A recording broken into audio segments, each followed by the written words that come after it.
House will be in order. All those not having privileges to the floor will please vacate the chamber.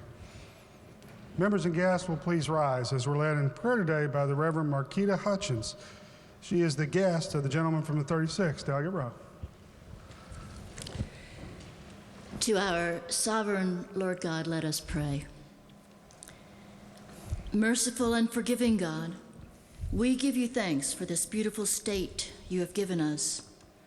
As stewards of this portion of your creation, help us to do as you ask us to do, to love genuinely, to discern and act on what is good, to love one another with mutual affection, to respect and honor one another, to rejoice in hope and to pray, and to be hospitable to strangers. Help us, Lord God, to serve your intention for us to live in peace, caring about the common good and building up all people. To glorify your holy name, we pray. Amen. Amen. Members and guests will please remain standing as we're led in the Pledge of Allegiance by the gentleman from the 36th Delegate Row. Would the guests and members, would the members and guests in the gallery please stand and let us honor our nation. I pledge allegiance to the flag of the United States of America and to the republic for which it stands, one nation under God, indivisible, with liberty and justice for all. Reading of the Journal. Journal of the House of Delegates, Charleston, Wednesday, February 7th, 2018. Chair recognizes the gentleman from the 39th, Delegate Walters. Mr. Speaker, I ask unanimous consent that the further reading of the journal be dispensed with and it be approved as having been read by you, Mr. Speaker. The gentleman from 39th asks unanimous consent the further reading of the journal be dispensed with and it be approved as having been read. Is there objection? Chair is none. The journal is approved as having been read.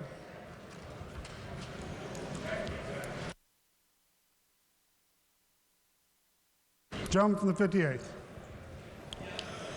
Thank you, Mr. Speaker. Ladies and gentlemen of the House, today we have a citation presentation recognizing West Virginia School of Osteopathic Medicine. To accept the citation, we have incoming President Nimitz, outgoing President Edelman, students, and faculty. Escorting our guests in the chamber are Delegates Ambler and Campbell.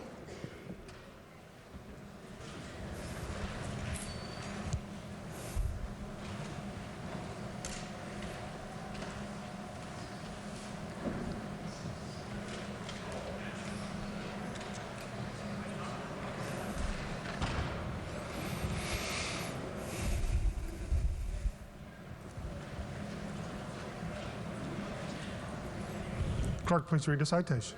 Whereas the West Virginia School of Osteopathic Medicine's main campus is located in Lewisburg, West Virginia, and its statewide campus offices are located throughout the Mountain State.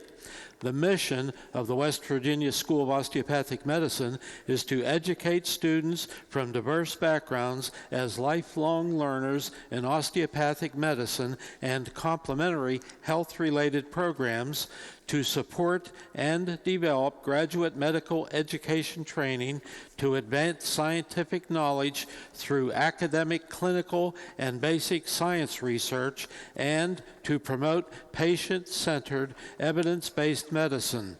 And whereas the West Virginia School of Osteopathic Medicine has been recognized by the Chronicle of Higher Education for 6 consecutive years as a great college to work for, the first institution in West Virginia to receive this honor.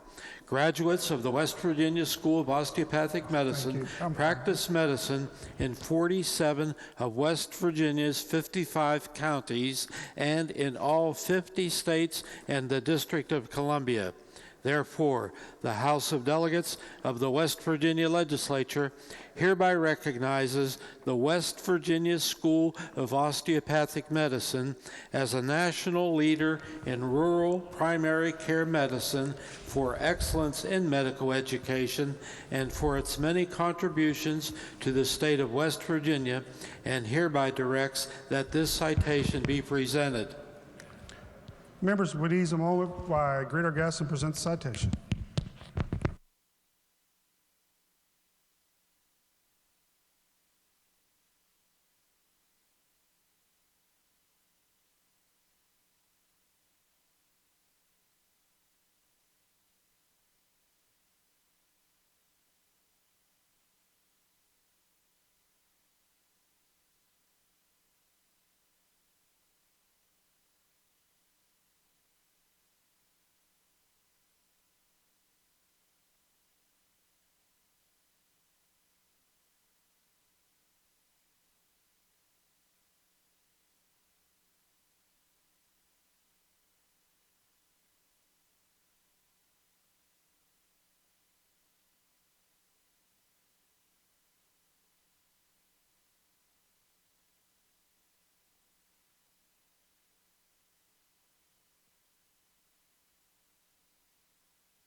Thank you, Mr. Speaker. Ladies and gentlemen of the House, today we have a citation presentation recognizing the UC Golden Eagles.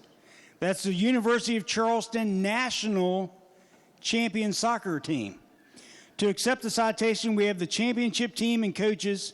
Escorting our guests in the chamber are delegates Nelson, Byrd, Lane, Capito, White, Rowe, Robinson, Graves, Walters, Pushkin, and Speaker Armstead.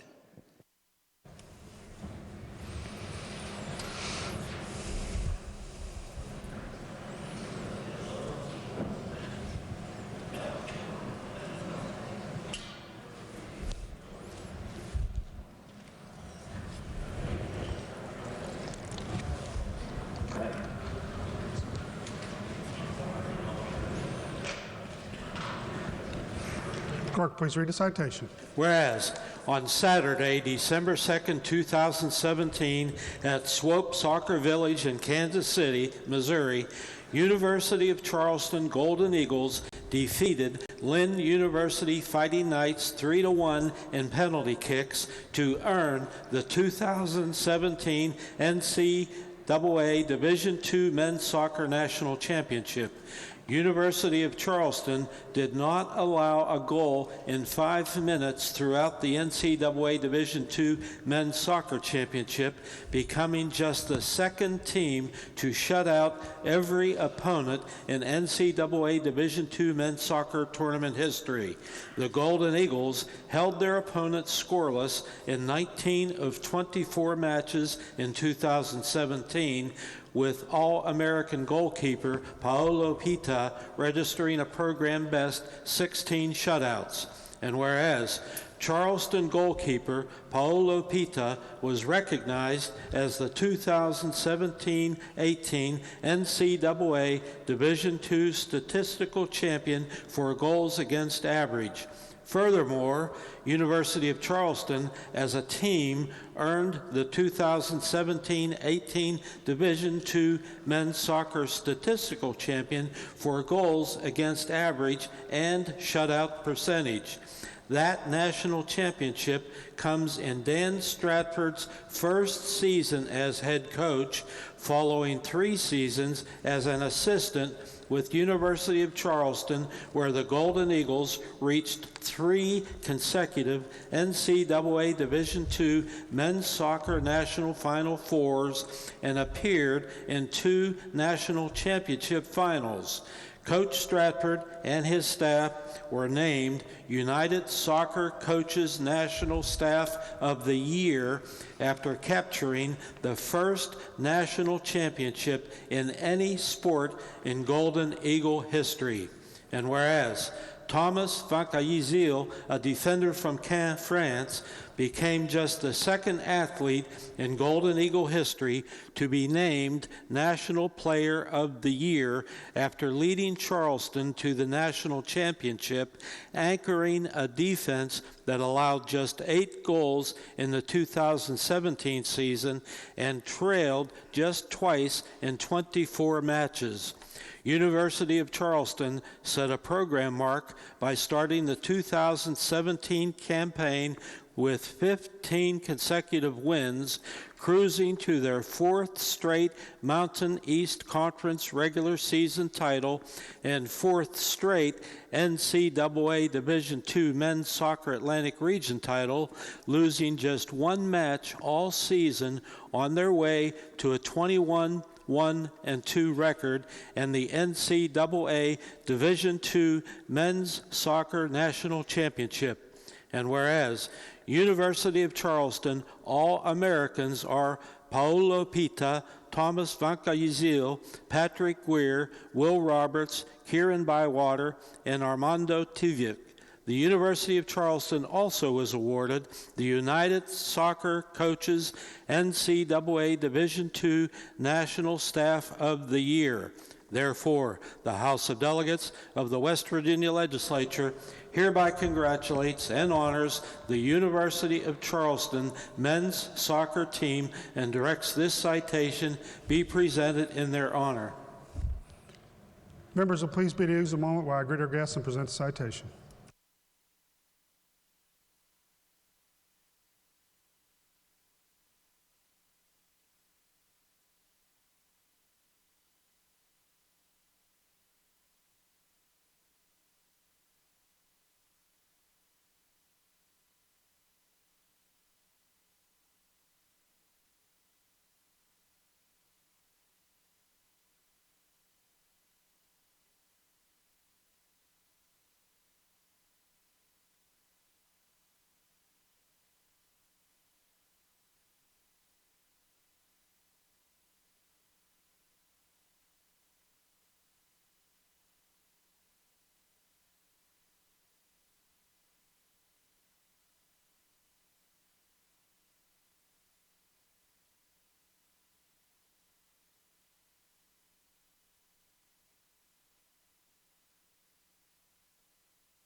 Gentleman from the 58th.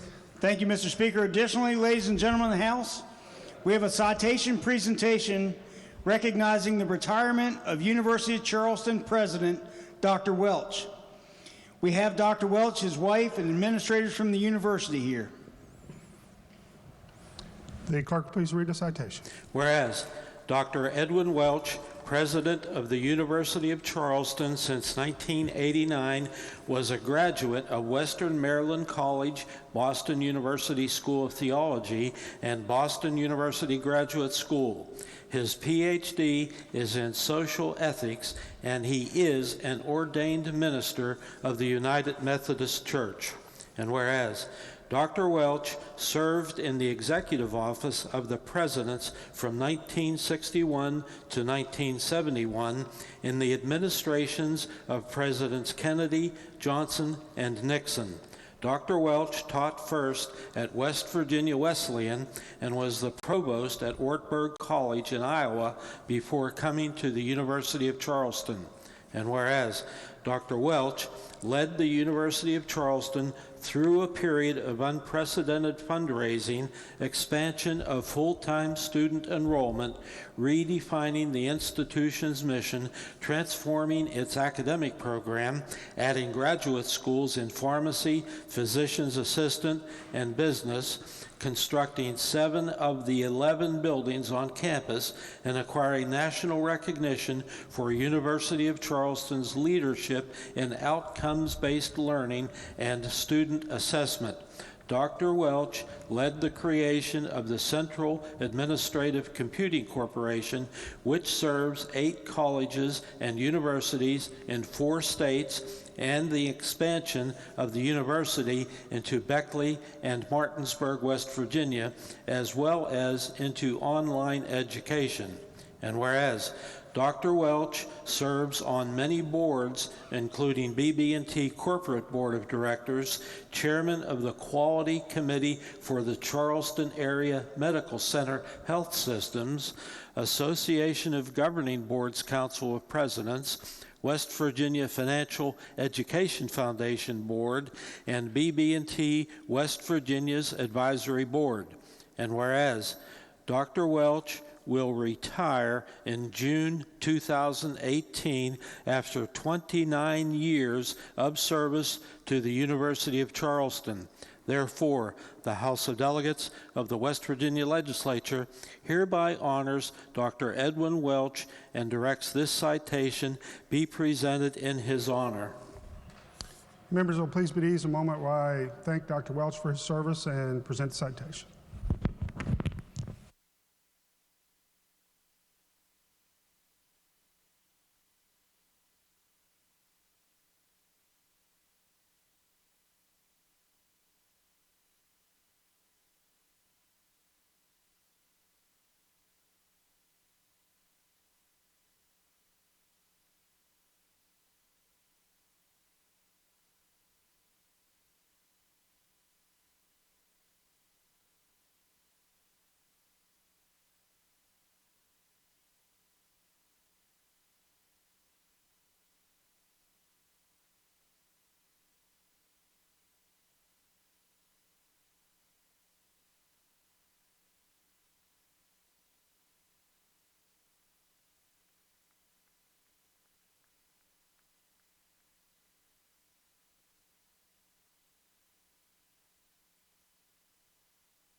Introduction of guests.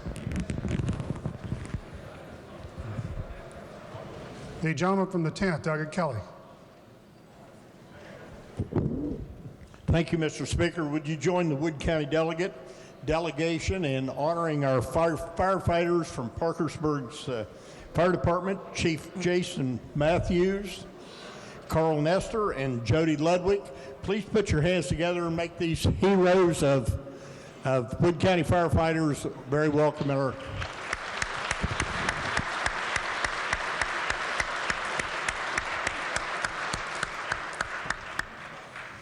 John from the 41st, Doggett Hill. Thank you, Mr. Speaker. I am honored this morning to introduce to you all the honorary secretaries of state for the day. The Honorary Secretary of State program recognizes high school students from across the state who have been leaders in voter registration among their classmates. Brad Bordelon and Felicia Seabolt are students at Nicholas County High School. These leaders, along with 49 other students across the state, held more than 100 voter registration drives and registered more than 13,000 high school seniors to vote in 2017. Brad and Felicia are here today and are seated in the North Gallery. They are accompanied by Mike Queen, Deputy Chief of Staff to Secretary of State Mac Warner. If the House would please make them feel welcome.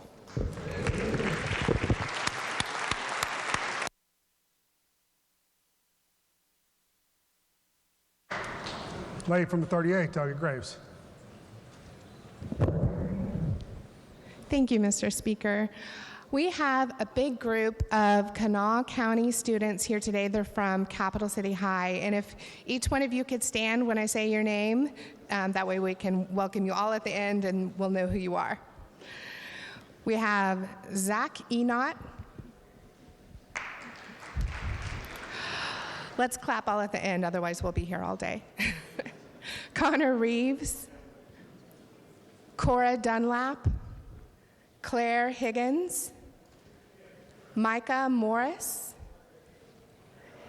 Anna Hudgens, Nadal Mutawiota,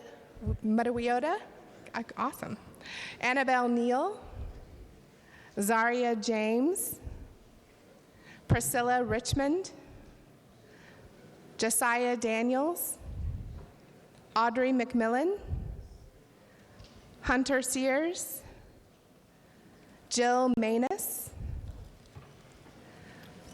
Jacob Spruce, Chase Goldsmith, Claire Frostick, Isaac Smith, and they are accompanied by Counselor Ann Flint.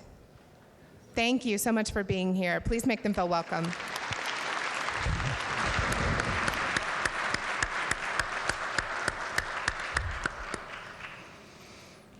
The gentleman from the 10th, Doggett Chris. Thank you, Mr. Speaker. Today, as you all can see, I have two of the love of my lives here. My grandson, whose birthday was yesterday, Brody Johns, and his sister Josie. Would you please give them a warm welcome?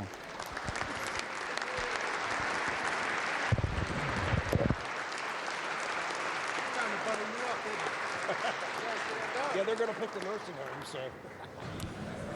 Lady from 16th, Doggett Miller.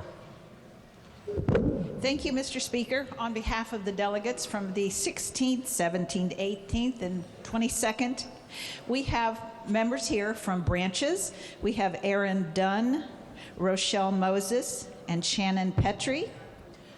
We also have from Contact, Sharon Pressman from Cabell, Liz Deal from Cabell, Dee Dee Ferguson from Wayne, Candace Harper from Mingo, and Lisa Wimmer from Logan. If you all would please stand up and everyone give them a hearty welcome. Thank you.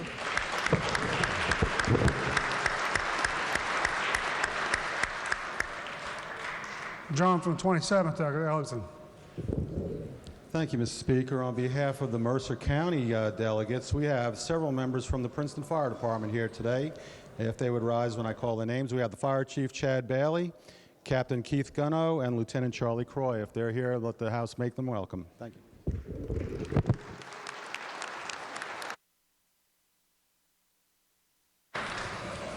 Gentleman from the 1st, Doggett Tesla. Thank you, Mr. Speaker. It's indeed an honor and pleasure on behalf of Delegate McGeehan and I from the 1st District to welcome 2 firefighters from the great city of Weirton. And they are Jim Brook and Thomas Baumgartner. And I'd ask them to stand and have the House make them feel welcome.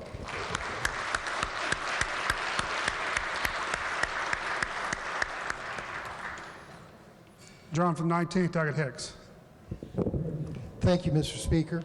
On behalf of Robbie Thompson and myself and the fine people of Wayne County, I'd like to announce that we have several pages here today from Tulsa High School. And pages, when I announce your name, would you please stand? The following pages are Jessica Lynn Nelson, Martha McDaniel, Braxton Williams, Caitlin Smith, Olivia Ramey, Ashley Mullins, Kayla Tate, Dylan Cavins, and Genesis Ramirez. House, please make him welcome.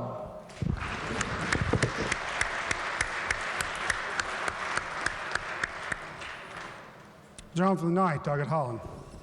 Thank you, Mr. Speaker. Today in the North and West galleries, if they could please stand, we have the Wirt County 8th grade class with us today, chaperoned by Amy Bevel, Hagen Root, Ryan King, Bonnie Sands, Amanda Pursley, Doug Pethel, and Brandy Chris Johns, who is also the daughter of Delegate Chris. Make them feel welcome, please.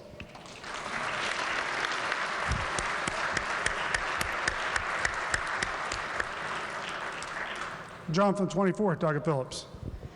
Thank you, Mr. Speaker. Ladies and gentlemen, today I've got someone very, very special here with me, standing with me. She's my best friend. She makes me melt. This is my little girl, Sophia Lauren Phillips, with a housemaker welcome.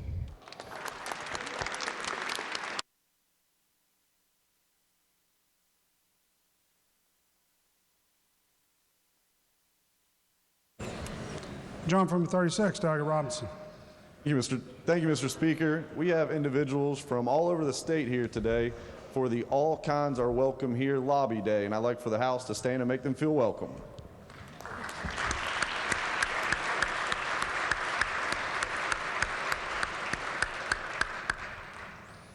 John from 35th, Doggett Byrd. Thank you, Mr. Speaker. On behalf of the members from the 35th Delegate, I'm proud to introduce some firefighters from the city of South Charleston and the city of St. Albans. If you would please stand in the gallery and let the House make them feel welcome.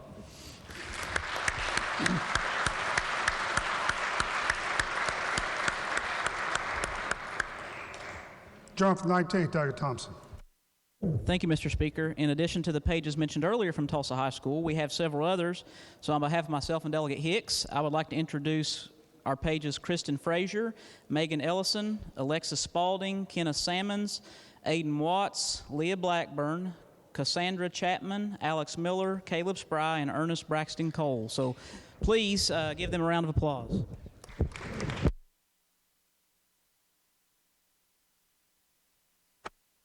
John from 20th, Doggett Markham.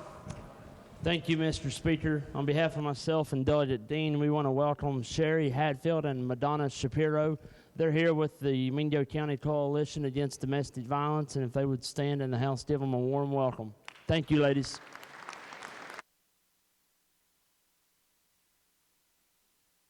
John from 29th, Doggett Moy. Thank you, Mr. Speaker. On behalf of all the delegates that represent Raleigh County, we have with us, to the best of my knowledge, she was headed up to the gallery, Patricia Bailey, and some of the staff from the Women's Resource Center that's located in Raleigh County, not far from my home. They do a wonderful job of taking care of folks that find themselves in unfortunate positions. Patricia, if you're up there, will you please stand, the staff?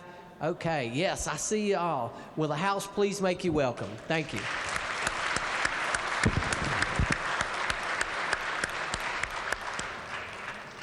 John from 23rd, Doggett Miller. Thank you, Mr. Speaker. In the South Gallery, we have visiting with us today some folks who's doing some great work in southern West Virginia.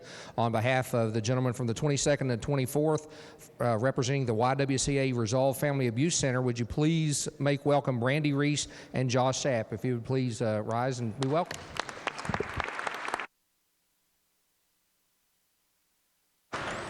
John from the 17th, Doug Lovejoy.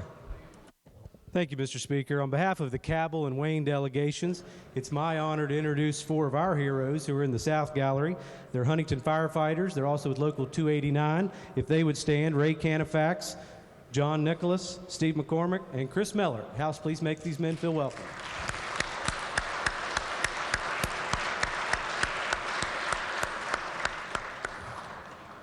Lady from the 51st, Doug Fleischauer. Thank you, Mr. Speaker. I have 2 members of our Morgantown firefighters here today. They're part of the International Association of Firefighters, and they've been organized in Morgantown since 1933. Would they please stand and would the House give them a warm welcome?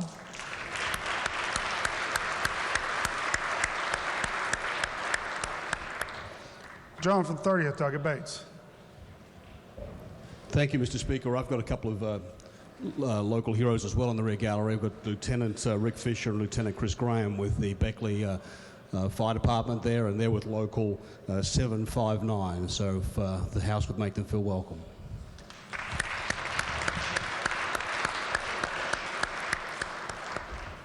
John from 26, Doug Evans. Thank you, Mr. Speaker. I have 2 daughters of McDowell County in the South Gallery. Please welcome Regina Walker and Betty DeLong. They are here representing the Stop Abusive Family Environments. This organization is very, very necessary in McDowell County as they give abused women and children a safe place to live. And thank you so much for what you do. Will the House please make them feel welcome?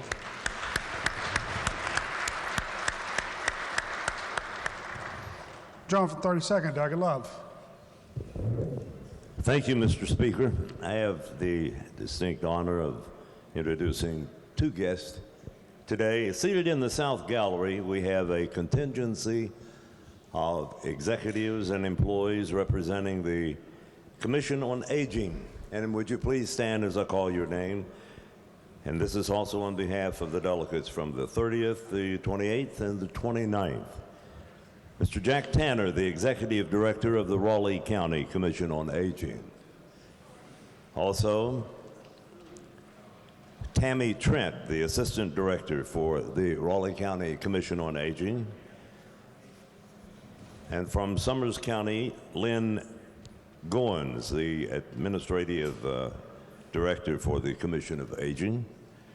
And Jennifer Gibson, the Executive Director on the Council of Aging. Would you please stand? Let's give these folks a big welcome. We'll all grow to appreciate them some time in the future. And also I have the honor of introducing one of my 6 grandsons seated in the South Gallery. He practices medicine in Atlanta, Georgia. Dr. Robert Love. Please stand, Robert.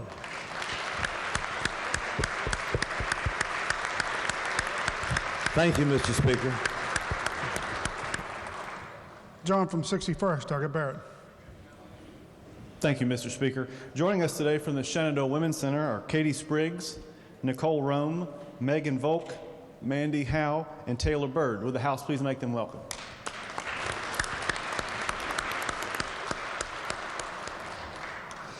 John from the 48th, Doug Iaquinta. Thank you, Mr. Speaker. On behalf of the delegates from the 48th District, we have the Clarksburg Firefighters, Local 89. They are Mark Walsh, Marion Waltz, Neil Aldrich, Chris Runner, Jeff Sanders, Patrick Sanjulian, and John Hoshmaker. Would they all please stand and the House make them welcome?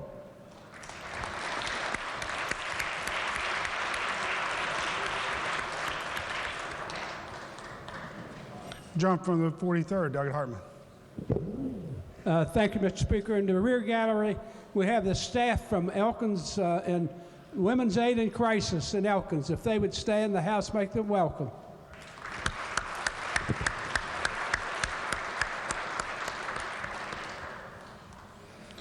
On behalf of all the Kanawha County delegates, I have a friend with us that he and his family have been very close friends of our family for many years. He's in the rear gallery. I would ask Michael Wilson to wave and the House make him welcome.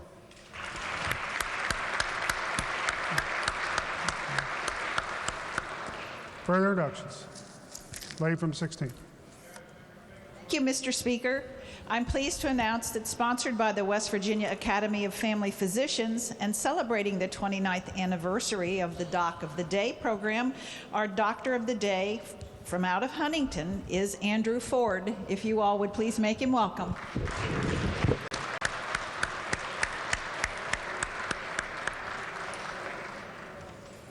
Further introductions. Reports to standing committees. Your Committee on Finance has had under consideration House Bill 4009, State Settlement and Recovered Funds Accountability Act. Reports back a committee substitute, therefore, with recommendation that the committee substitute do pass. Report be received. Your Committee on Education has had under consideration House Bill 4402 relating to the prevention of sexual abuse of children. Reports the same back with recommendation that it do pass, that it be referred to the Committee on Judiciary. Report be received. The bill be referred to the Committee on the Judiciary. Your Committee on Education has had under consideration Senate Bill 62, adjusting requirements for hiring school attendance directors. Reports the same back with amendment, with recommendation that it do pass as amended. Report be received. The report be received. Your Committee on Education has had under consideration House Bill 4407 relating to eligibility for alternative program teacher certificate. Reports back to committee substitute, therefore, with recommendation that the committee substitute do pass. Report be received. Your Committee on Industry and Labor has had under consideration House Bill 4351, classifying owner-operators and independent contractors who contract with licensed and registered trucking companies as non-employees, and House Bill 4368, relating to voluntary assignments of wages by state employees who have been overpaid. Reports the same back with recommendation that each do pass and that they be referred to Committee on Judiciary. Report be received. The bills be referred to the Committee on the Judiciary. Your Committee on Industry and Labor has had under consideration House Bill 4401 relating to the registration of business. Reports the same back with the recommendation that it do pass, that it be referred to Committee on Finance. Report be received. The bill be referred to the Committee on Finance. House, please be in order. Your Committee on Political Subdivisions has had under consideration House Bill 4306, permitting local boards of health to combine without approval from the Commissioner of the Bureau for Public Health. Reports the same back with the recommendation that it do pass and that it be referred to the Committee on Health and Human Resources. Report be received. The bill be referred to the Committee on Health and Human Resources. Your Committee on Political Subdivisions has had under consideration House Bill 4238, authorizing counties and municipalities to establish a joint airport hazard comprehensive plan. Reports the same back with recommendation that it do pass, that it be referred to the Committee on Government Organization. Report be received and the bill be referred to the Committee on Government Organization. Your Committee on Political Subdivisions has had under consideration House Bill 2755, requiring a seller of real property satisfy upon closing any unpaid charges owed. Reports the same back with amendment, with recommendation that it do pass as amended and that it be referred to Committee on Judiciary. Report be received. The bill be referred to the Committee on the Judiciary. Your Committee on Political Subdivisions has had under consideration House Bill 4158 relating to municipal home rule. Reports the same back with amendment, with the recommendation that it do pass as amended and that it be referred to the Committee on Government Organization.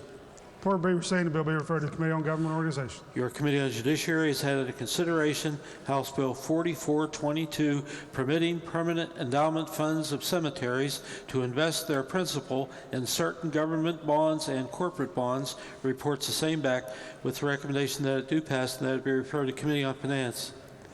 Bill be received. The report be received. The bill be referred to the Committee on Finance. Your Committee on Judiciary has had under consideration House Bill 4338 relating to the powers and authority of the Divisions of Administrative Services and Corrections and Rehabilitation of the Department of Military Affairs and Public Safety, and House Bill 4396 permitting wagering on the results of certain professional or collegiate sports or athletic events. Reports the same back with amendment, with the recommendation that each do pass as amended, that to be referred to Committee on Finance.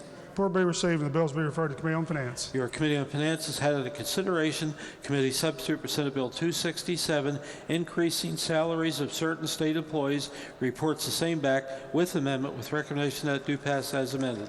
Report be received. House, please be in order. Reports to select committees. Messages from the executive. Messages from the Senate. The clerk of the Senate announces the passage by the Senate of Committee Substitute for Senate Bill 141, expanding county assessment and collection of head tax on breeding cows.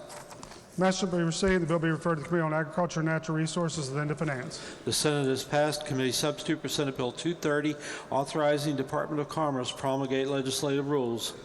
Message will be received. The bill be referred to the Committee on the Judiciary. The Senate has passed Committee Substitute for Senate Bill 361, relating to treatment supervision under Drug Offender Accountability and Treatment Act. Message will be received. The bill be referred to the Committee on the Judiciary. The Senate has passed Senate Bill 371, relating to proceedings for voluntary custody for examination. Message will be received. The bill be referred to the Committee on the Judiciary. Resolutions. House Concurrent Resolution 53, Pastor Robert L. Bob Barker Memorial Bridge. John for the 58th. Mr. Speaker, I ask unanimous consent that further reading of resolutions introduced be dispensed with, and each resolution be considered formally introduced and referred to the appropriate committee as listed on the chamber automation system. John 58th, ask unanimous consent that further reading of resolutions introduced be dispensed with. Each resolution be considered formally introduced and referred to the appropriate committees as indicated on the chamber automation system. Is there objection? Chair hears none. Each resolution will be considered formally introduced and so referred. Petitions, motions, bills introduced.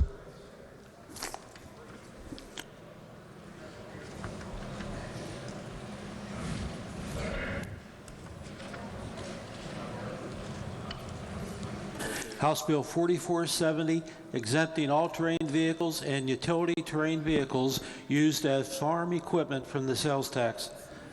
John for the 58th. Mr. Speaker, I ask unanimous consent that further reading of bills introduced be dispensed with, and each bill be considered formally introduced and referred to the appropriate committee as listed on the chamber automation system. John 58th, ask unanimous consent that further reading of bills introduced be dispensed with. Each bill be considered formally introduced and referred to the appropriate committees as indicated on the chamber automation system. Is there objection? Chair hears none. Each bill be considered formally introduced and so referred. Unfinished business. Bills on third reading. House Bill 4332, relating to home peritoneal renal dialysis. Request for the House is the passage of the bill. The gentleman from the 27th, Delegate Ellington, to explain the bill. Thank you, Mr. Speaker. House Bill 4332 relating to home peritoneal renal dialysis. Mr. Speaker, the purpose of this bill is to permit the sale or distribution of dialysate, medications, or devices that are necessary to perform home peritoneal renal dialysis for patients with end-stage renal disease. Mr. Speaker, it's as simple as that. I urge passage of the bill. Are there other members desiring to speak to the passage of the bill? If not, the question for the House is the passage of the bill. Those in favor of passage will vote aye. Those opposed will vote no. The clerk will prepare the machine.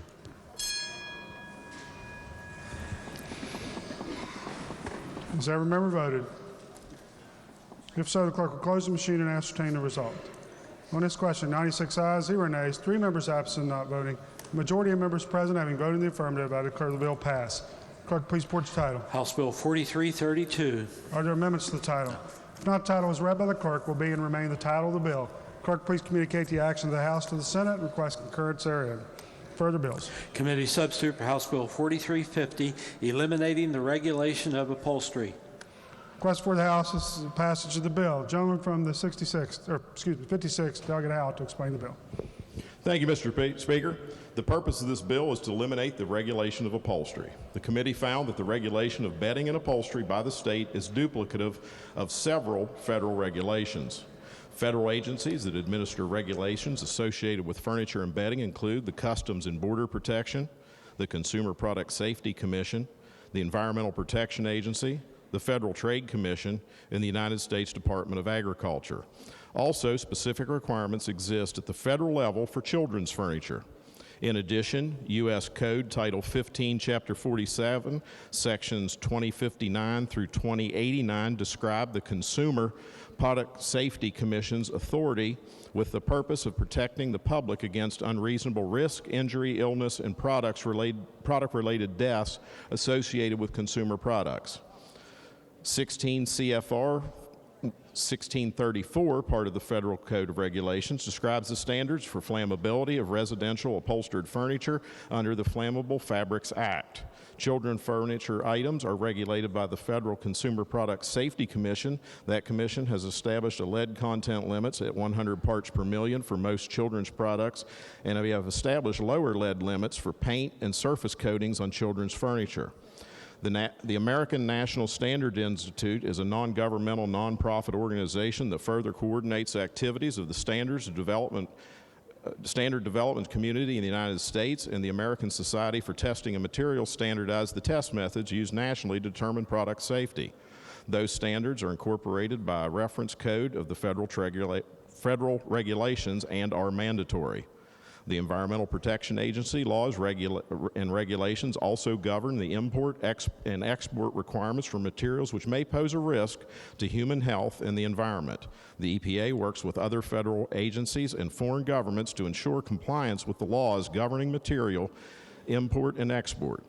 The EPA further provides regulations on the use of pesticides to protect the health of the human environment, which includes pesticides used on fabrics and textiles that provide antimicrobial and other germ-preventing characteristics. More specific federal regulations in 16 CFR 303 under the Textile Fiber Product Identification Act describe the labeling requirements for upholstered products, mattresses, cushions, including those which contain stuffing previously used in the second hand. Given these comprehensive federal regulations, West Virginia is nevertheless one of only 10 states that currently regulate this. In light of these duplications, the committee substitute repeals the entire article relating to bedding and upholstery. The state regulations are as redundant and duplicative of federal regulatory schemes. I urge passage. With other members desiring to speak to the passage of the bill. The gentleman from 37th, Delegate Pushkin. Thank you, Mr. Speaker. The chairman of GovOrg, please yield. Gentleman yield. Gentleman yields. Thank you. How would this affect the price of couches? Hopefully, it will be a lot less than $34,000. Okay. Well, might I suggest that we send a message to the Supreme Court upon passage? Thank you. John from 13th, Delegate Brewer. Thank you, Mr. Speaker. Would the chairman yield again? Gentleman yield. Gentleman yields. Thank you, Mr. Chairman. And I appreciate that long explanation for all of the things that are covered by federal regulations. But did we happen, was there any communication between like our medical service provider businesses in the state as to whether they had any input into the necessity for certification of sterilization of, say, wheelchairs and hospital beds, like Bow Medical or Lincare or someone like that? Did we have any input from them? The federal regulations would cover all of that as far as the hospital beds and stuff like that. That would be covered by an agency within DHHR. In committee, there was an organization, and I'm going to tell you what the acronym is, IABFLO or something to that effect, and that was referenced in committee as for a lot of the information that we used in GovOrg. And I'm looking at their website, IABFLO. In the USA states, bedding regulation is handled at the state level rather than the federal level. This means that products will have to follow the individual state regulations, which can be found on individual state sites. Further down, IABFLO strives to actively promote uniformity in laws and enforcement procedures within various state programs. Now, and I agree, the list that you gave of federal regulations, I do agree with that, and I appreciate that. Pesticides, insecticides, formaldehyde, non-flammable materials, structural design, and the reuse of filling materials. But what the federal government does not regulate is sterilization, which is required by Medicare for reimbursement to these medical facilities, medical providers. So I guess I'll ask my question again. Was the medical equipment provider community, did they have any input? They wouldn't have needed to. They're not regulated under this portion. That's regulated under the DHHR. This is independent of DHHR. This is consumer products. Actually, eliminating Weights and Measures Department under the Division of Labor Eliminating all of the regulations on upholstery eliminates the ability for them to be state licensed, to get a state sterilization license in West Virginia. Actually, what it will do, since a state sterilization license is required for Medicare to reimburse for the rental of wheelchairs, medical beds, and things of that nature, they're going to have to go to another state. That would be incorrect. They would be regulated under DHHR, not under this section that we're repealing.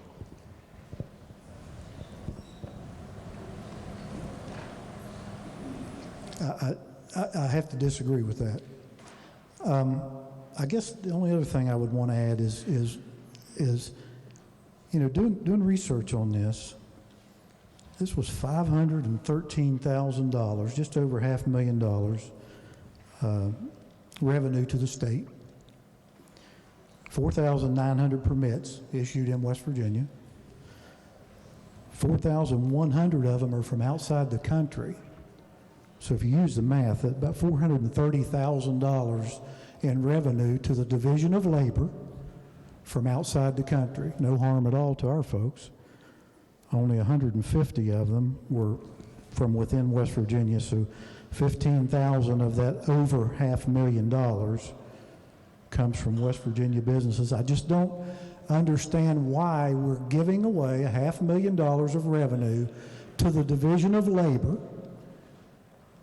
when we are also eliminating or attempting to eliminate licensing fees to the Division of Labor. It almost appears like there's an attack on the Division of Labor going on. Does gentleman have a question? I'm or sorry, is just I'm gentleman sorry. wishing to state Would you agree? I would not agree because, one, the license is $10. So even if your numbers are correct, and I do not agree with your numbers of 4,900, that would only be 49,000, not $500,000. In order to get to over $500,000, we'd have to have over 50,000 licenses at $10. And if they were in West Virginia, that'd be about 2.7% of the population would be licensed upholsterers. Well, Mr. Chairman, I disagree with you. Would you agree that the testimony in committee by the Division of Labor was that there are various costs to these licenses? They range from a lot more than $10 down to $10. Initial licensure was $50 according to the state, and $10 renewal. So I do not agree with his numbers were incorrect. Thank you. Jump from 63rd, Douglas Folk.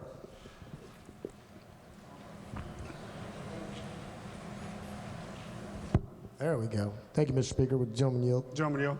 Gentleman yields. So, of course, I'm not on GovOrg, have been for a few years. Are you telling me right now that if you reupholster couches, you have to have a license to do so? Yes, and according to the numbers I have, there's 151 people in the state licensed. So say if somebody's in Cherry Run, West Virginia, which is, by the way, if you don't know, it's about halfway between Morgan County, Berkeley Springs, and Hedgesville, and they do an excellent job of reupholstering, they don't have a license, they're breaking the law? That would be correct. What's the penalty?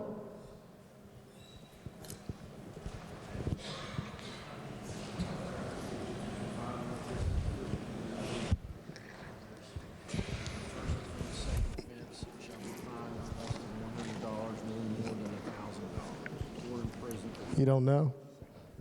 Apparently, it's $50 to $500 fine, imprisonment up to 30 days.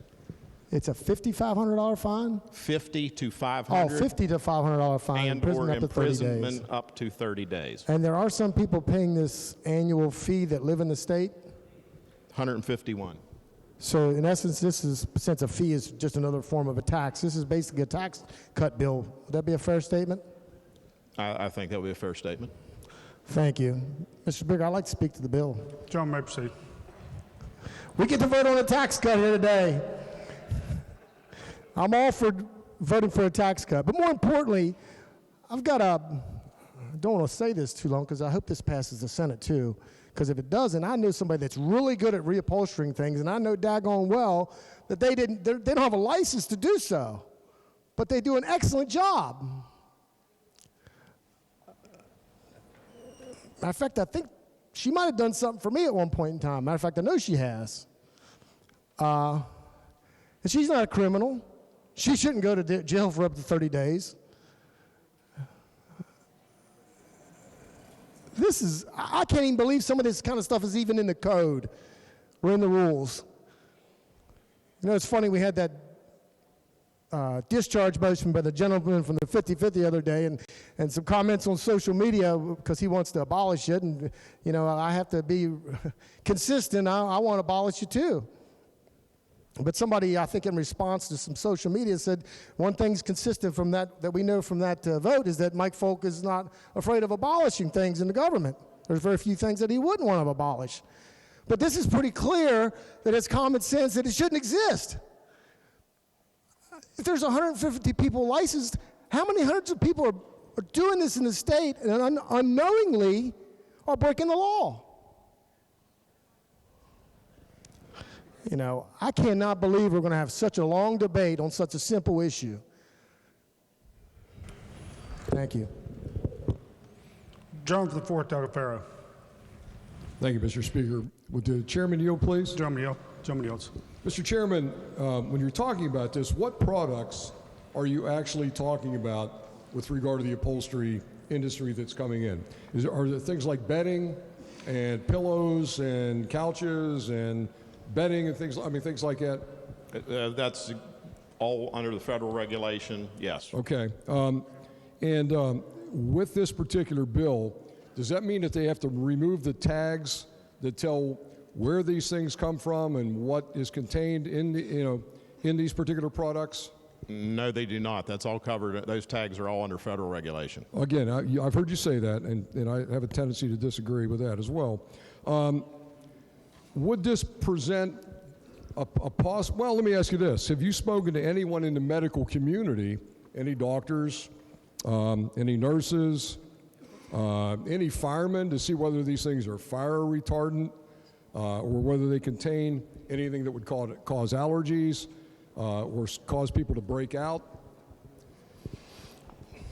All the flammability is covered under Federal Code 1631 section.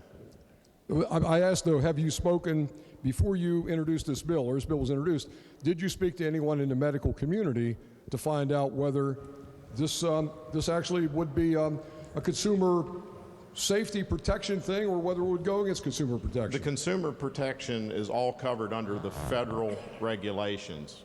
The extensive list that I listed when I presented the bill tells of all the different federal agencies that oversee this. What we're doing is duplicative. There is no danger to the public. Okay. Can I speak to the bill? Gentleman may proceed. Thank you, Mr. Speaker. I urge rejection of the bill, and a lot of it goes with consumer protection, consumer safety. I certainly want to know what I'm going to buy for my family, my grandkids, and things of that nature. Is something that could be harmful, something that could contain perhaps formaldehyde or whatever. And again, I really don't firmly believe that that this is federally regulated to the extent that the chairman said, and that's okay. I'm not calling him saying he's saying anything untrue.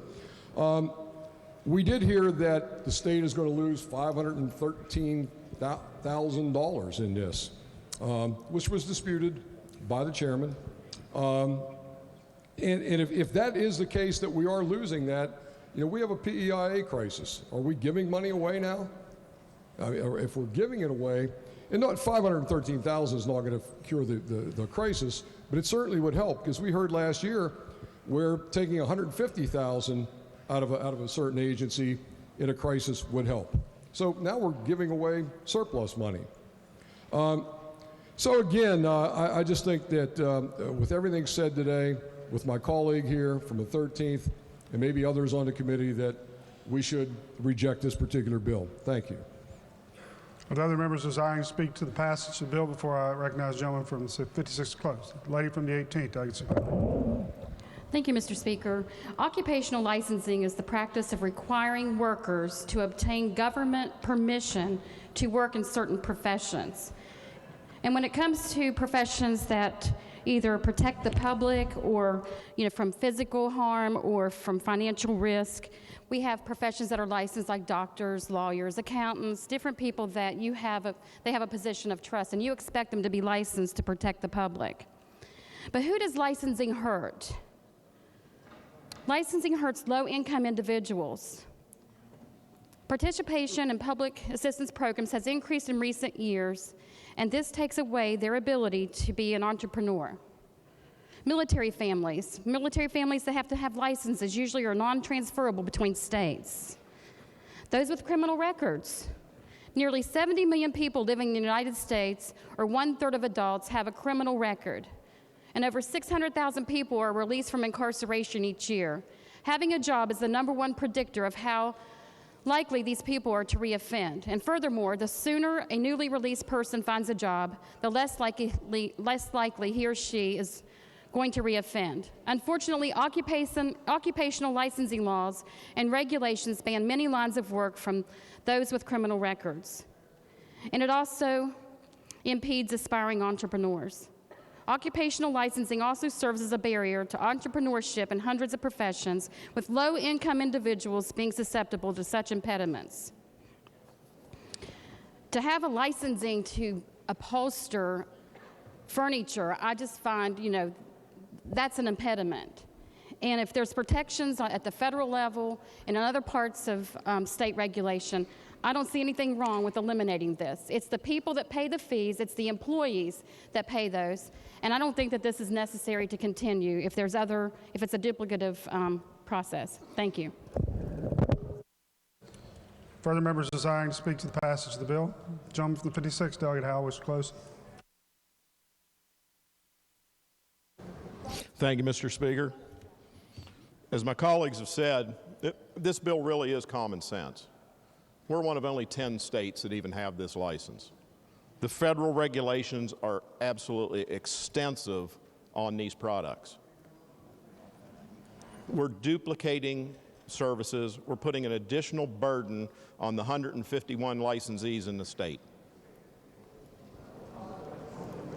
There's no issue to public safety. We heard about the medical side of it. There's extensive federal regulations on that, plus the regulations from the DHHR remain in place. This is a simple piece of legislation that helps a small cottage industry in the state and might help create a few jobs. Thank you. Request for the House is the passage of the bill. Those in favor of passage will vote aye. Those opposed will vote no. The clerk will prepare the machine.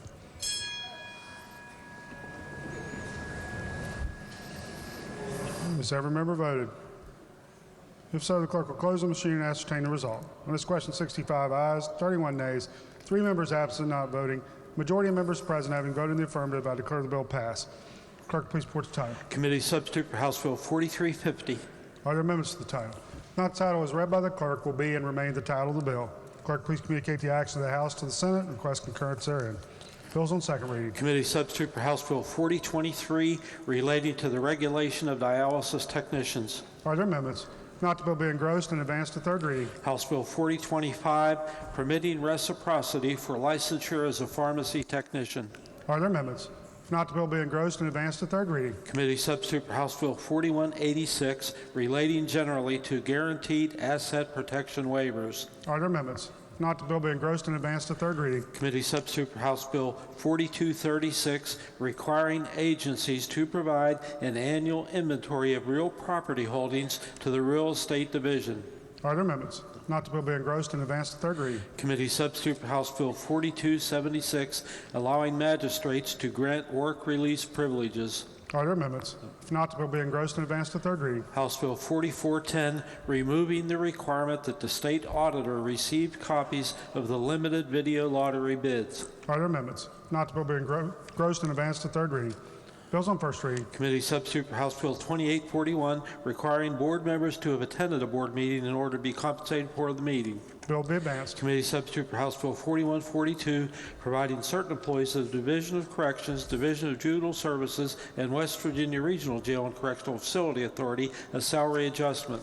Bill be advanced. Committee substitute for House Bill 4320, limiting the ability of an agent under a power of attorney to take self-benefiting actions. Bill be advanced. House Bill 4380, making a supplementary appropriation to the Department of Agriculture. Bill be advanced. House Bill 4381, making a supplementary appropriation to the Department of Education. Bill be advanced. House Bill 4384, making a supplementary appropriation to the Department of Transportation. Bill be advanced. House Bill 4386, making a supplementary appropriation to the Department of Health and Human Resources, Division of Health, Community Mental Health Services. Bill be advanced. Leaves of absence. Gentleman from the 58th. Yes, Mr. Speaker, for our colleagues, delegates Boggs, Gearhart, and Henshaw. Without objection, leaves will be granted. Remarks by members of the House. The gentleman from 3rd, Delegate Fluharty. Thank you, Mr. Speaker. I couldn't help but notice, but today marks the 30th day. We are at the halfway mark. It's halftime. We've had one bill actually signed by our governor into law. One bill. We're on pace for 2. This has been a do-nothing legislature for 30 days. I think West Virginians are ready to see democracy in action. Now, the only time I've actually seen that thus far was last Friday, when our teachers and school service personnel and public employees filled the halls. That was democracy in action. When they filled the galleries, that was democracy in action. Unfortunately, what they were watching was democracy sitting on the sideline, a do-nothing legislature. We took up bills for hunting and fishing, which may be fitting for them because their second job is going to have to be as hunters and gatherers because we've done nothing to solve this crisis. Today we're worried about upholstery. Now, the governor's been out on this. He's been holding town halls. He held one in Logan, sent a tweet out 11:19 saying he's going to have a town hall at 11:30. So he had a town hall and forgot to invite the town. And while he was there, he blames everybody. He blamed you guys for not supporting educators last session, back when he was a Democrat. Now that he's Republican, he's blaming us. Maybe he doesn't know what party he belongs to anymore. He says that we're getting people riled up, that we shouldn't be paying attention, that the teachers shouldn't be paying attention to what's going on here, that we're just getting people riled up.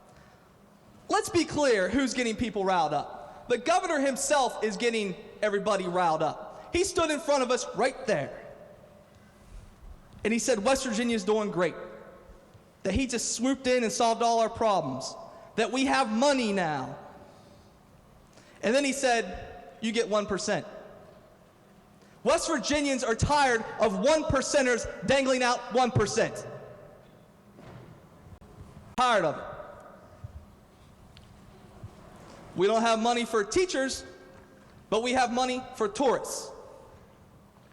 We don't have money for school service personnel or public employees, but we have money for industry tax breaks. Just so happens, tourists can visit the Greenbrier. Our teachers, educators, school service personnel, correctional officers, they can't. So I'm tired of hearing this nonsense. We jumped on board yesterday. We passed a resolution. Press releases went out. Everybody was proud of it, like we solved anything. A resolution. Come on. We may as well put a big get well soon card out here, had everybody line up and sign it, because it does nothing. Leaders lead. They don't mislead. And that's what's going on in this legislature right now. So for the next 30 days, maybe we actually figure a few things out, act like real leaders, lead on something, pass something substantive, help this crisis, and also listen. Don't just listen to me. Don't just listen to those who are in the galleries. Listen to yourselves. Every single person in here has been profoundly impacted by our education system in West Virginia, profoundly impacted by our school service personnel. Now you're in a position to pay it back. I mean, that's how I was raised, how you were all raised as well. When you get to a position where you can pay it back, you do so. So let's actually do that for once. Let's lead like West Virginians, and let's get it taken care of. Thank you, Mr. Speaker. John from the 14th, I got Butler. Thank you, Mr. Speaker. I ask my fellow members here, do I have to yell to get your attention? I think not. And to say that we're a do-nothing legislature, I would say speak for yourselves, if that's what you're thinking. Because a lot of us here are working our butts off trying to solve the problems of the state. Now, these issues may not come up in the order that you think they should, but budgetary issues need to go through the process. Everybody here realizes this. We all realize what's been going on here. The antics have been for show. In the last few days, on Finance Committee, we've done pay raises for corrections officers. Again, we got to work the numbers to see if we can do this. We did pay raises for teachers yesterday. Again, that took some behind-the-scene works to make sure that we do a responsible pay raise that's fair to the teachers and fair to the other taxpayers in the state who don't happen to be teachers, the doctors and the nurses and the truck drivers. We got to be fair to everyone. We represent everyone in the state. We've been addressing problems with PEIA, and even though we can't do that through the legislative process at the moment, we've been working with the governor. Our leadership has been working with the governor to resolve issues that have been a big problem. And actually, I just found out yesterday, interestingly, that while the teachers all of a sudden are concerned about PEIA, during the session, about 2 weeks into the session, back in the fall when the teachers' unions were given the information about PEIA changes, evidently they didn't let their membership know that. If they had done so, perhaps we could have worked on interim committee meetings and had better answers early in the session. So now we've had to delay that. And I appreciate the governor's efforts and our leadership's efforts in getting that done. In the Health Committee, we passed legislation to prohibit the use of taxpayer money to fund abortions. And I think we all know the majority of our constituents in the state are opposed to using taxpayer funding to kill babies. The whole time we've been in session here, I've been in Finance Committee listening to budget presentations. A lot of my colleagues on both sides of the aisle are there, of course. We've had work groups. We actually have gone in and talked to the individual agencies of the state to see what kind of money they're going to need, how they're justifying their requests, and to see if there's any savings we could have, savings that we could apply to more pay raises for teachers if that's the issue, and certainly it is, or pay raises for state police, or all the other issues that we have to deal with. By the way, we do have to take care of programs for children and elderly and all of that. We can't just focus on one thing during the 60-day session. I'll reflect just a little bit. I got elected in 2012. My first session was 2013. 2013 and 2014, it seemed like the agenda then was not teacher pay raises so much as it was pay raises for high-level government officials, like taking the cap off of the state school superintendent, which was $175,000. We moved it to $225,000 with no ceiling. We gave a pay raise to teachers in 2014. I was on the Education Committee, new there. We had an issue where the Governor Tomlin at the time said, okay, we're going to give pay raises to teachers. I think it was $800 was his proposal. So we, the Republican minority, said, look, we think we can find enough money to bump that up to $1,500, a modest increase at that time, and we had a pretty tight budget at that time. Again, not too tight to have big pay raises for top-level officials, but we had a tight budget. So we offered an amendment in Education Committee in 2014 to raise the pay to $1,500. So then what happened is we got into a bidding war in the Education Committee, and before I knew it, we were voting for a pay raise. I think we got to $6,000. in the Education Committee. I asked the question there of the chairman of the Education Committee. I said, can we afford this? Because I wasn't on finance back then. I asked her, can we afford this? She said, that is not our concern. Our concern is education. If you think the teachers need that raise, then vote for it. So I did. A couple days later, the Democrat-led Finance Committee reduced that pay increase to $1,000. And it was not an ongoing pay increase, by the way. It was a one-time bonus. So I would say we have done a whole lot more. Oh, and on the issue of PEIA, in the last couple years, 2015 and 2016, we were left holding the bag because PEIA was not funded for several years in the past. The Republican legislature that just took control were left holding a bag where the PEIA board has spent down hundreds of millions of dollars in their reserve funds. So we, the Republican-led legislature, put tens of millions of dollars into PEIA so that there would not be big increases in premiums, nor big increases or decreases in your deductibles and so forth. So we've been doing the hard work in very difficult budget times. Again, budget times that were created by policies that have decimated our major industry in West Virginia. We all know that's coal. Ladies and gentlemen, we've been doing the hard work in the committees I've been involved in and in the House floor here. And if you have not, then maybe you need to join in the work. Thank you, Mr. Speaker. Lady from the 51st, Dr. Fritsch. Yes, thank you, Mr. Speaker. I ask unanimous consent that the comments from the delegate from District 14 be printed in the appendix of the journal. Without objection, remarks be printed in the appendix of the journal. John from the 50th, Delegate Caputo. Mr. Speaker, I ask the same request from my friend from the 3rd and his truthful, heartfelt remarks, please. Without objection, remarks be printed in the appendix of the journal. The gentleman from the 56th, Delegate Howe. Thank you, Mr. Speaker. I take a little bit of offense saying we're a do-nothing legislature. The reality is we're a do-everything legislator in 60 days. We're part-time. We're not a full-time like Congress. We're only here 60 days. We have 20 committees in this House. Many of us meet at the same time. So while Finance is working on a pay raise bill for teachers, government organization may be working on a bill for home rule. Judiciary may be working on a DUI law. Education, working on something to help retain teachers. We do a lot of different bills.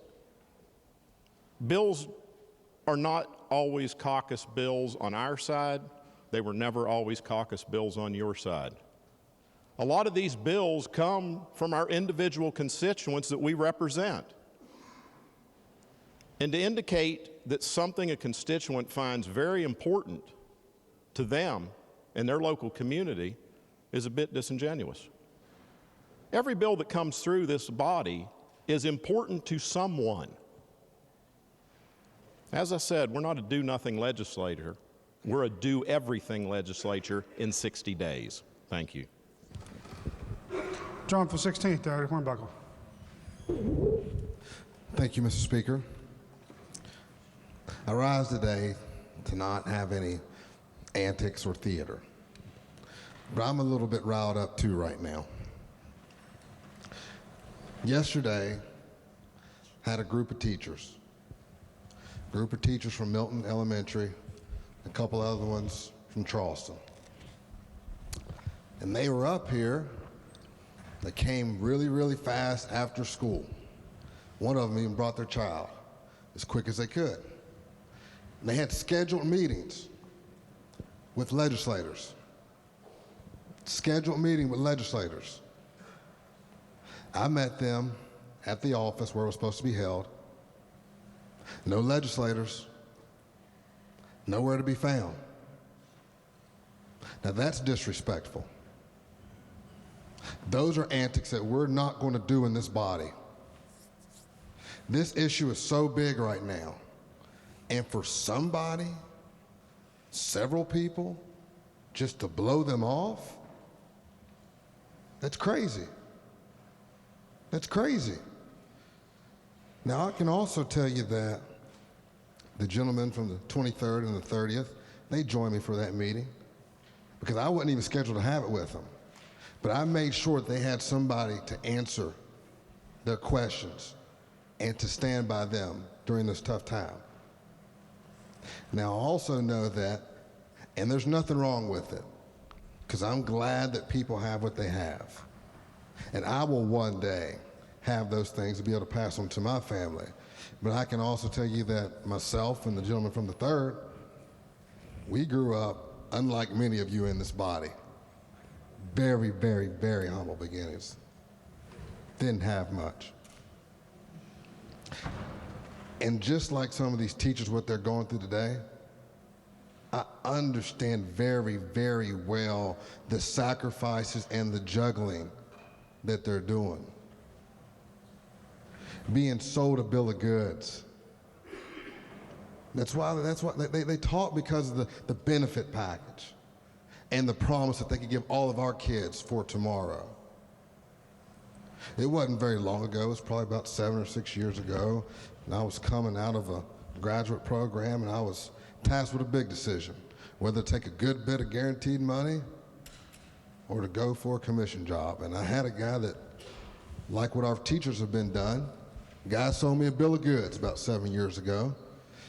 And if any of you all are familiar with the insurance industry, what the guy did is he oversold a lot of people so he could get an override on me, and I had a lot of chargebacks. So for about a year and a half, everything that I was getting, had to pay it back to the company.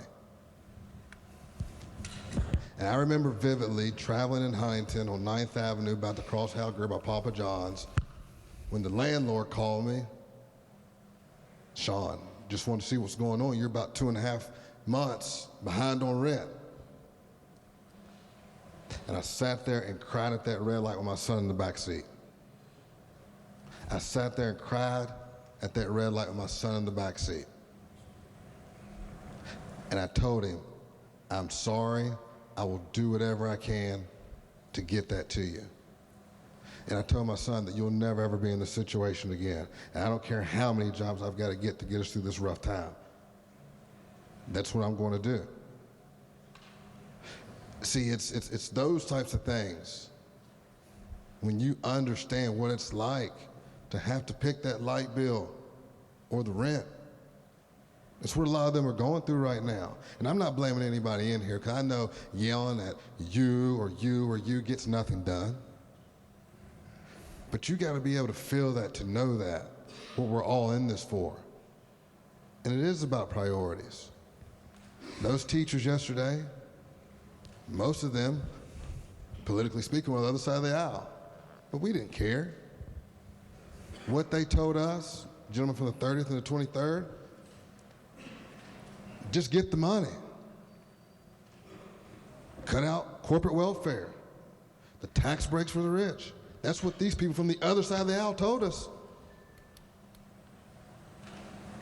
Whatever you got to do, just get it. So I'm asking this body. I know people get up here and talk every day, and I'm not grandstanding. I'm standing for real. We got to get this done for our people, because it's important. It's very important. You shouldn't have to choose what bill you're going to let go each and every week. So again, I just ask of you all to let's really, really come together, and we know what we got to do. We got to have revenue. We've been told that there was some, there isn't. So we're going to have to make some somehow. It might not be politically expedient to do something that you've always stood against, but we're going to have to meet in the middle somewhere and help these people out. Thank you, Mr. Speaker. John from the 41st, Doggett Hill. I'd just like to ask unanimous consent for the gentleman from the 56th remarks to be printed in the appendix to the journal. Without objection, remarks be printed in the appendix of the journal. The gentleman from 63rd, Doggett Folk. Thank you, Mr. Speaker. 30th day, I think I've waited long enough. I attended the debate in the Senate on second reading on the pay raise bill. And I didn't watch the whole thing, but I watched enough to get a few ideas, and I made some notes, and I held off till now. And as Woody Ireland would say, I kept my powder dry. But I'm going to use some today. One of the gentlemen over there said, he referenced the West Virginia Constitution. Article 7, I'll read it right from the Constitution. Article 7, the very first thing it said is, the legislature shall provide by general law for a thorough and efficient system of free schools. So I got a couple questions for you. Thorough. Do we provide a thorough education? Is it thorough? Can anybody in here actually honestly say that it's thorough? How many students, we've all read the numbers, at least anybody that's followed education in West Virginia, how many students, anywhere from 30% to 60% of our students are taking remedial courses in college? So can you honestly say it's thorough? Efficient. Is it efficient? We spend, I think it's the 17th most in the country ranking in states per pupil. But then you look at our teachers' pay and it's 48th. There's a disconnect. Where's that money going? Now, I'm glad I waited to say this because I've had many conversations with teachers, and in the last 24 hours, I've had a conversation with a clearly Democrat teacher from Kanawha County. She's actually a principal, vice principal. And this morning I had a conversation with a teacher in Berkeley County. And two things showed up that was common. I mean, one thing that showed up that was common between both of them: wasting money. And I'll give you a couple examples. The one teacher from Berkeley County says there are books that, and of course we've actually tried to take up some legislation to solve some of this, instead of having the state mandate what books you use. She says she's got books that she's never used that they were required to buy. Now, the other thing that they agreed on was the use of technology. And in our budgets, it's around $10 million that's going into the classroom for technology. But the one gave an example, each had a different example. So the one said that they had bought Android-type devices that were already obsolete and never used. And a former superintendent, I don't know what the current superintendent's idea is, but the former state superintendent of schools wanted to put a device in every kid's hand. And in Berkeley County, some of our schools, not all of them, but some of them, each student has I think it's called a Chromebook. They're $100 to $200 a piece. I don't know about you, but my priority would rather be, and both teachers agreed on this, we've got kids coming into high school and into middle school that can't write a simple sentence or make change, but yet we're going to give them an electronic device at $100 to $200 a piece that has probably an 18-month life cycle. Where are our priorities? That's insane. But yet we had a superintendent, and like I said, I don't know where the other superintendent is.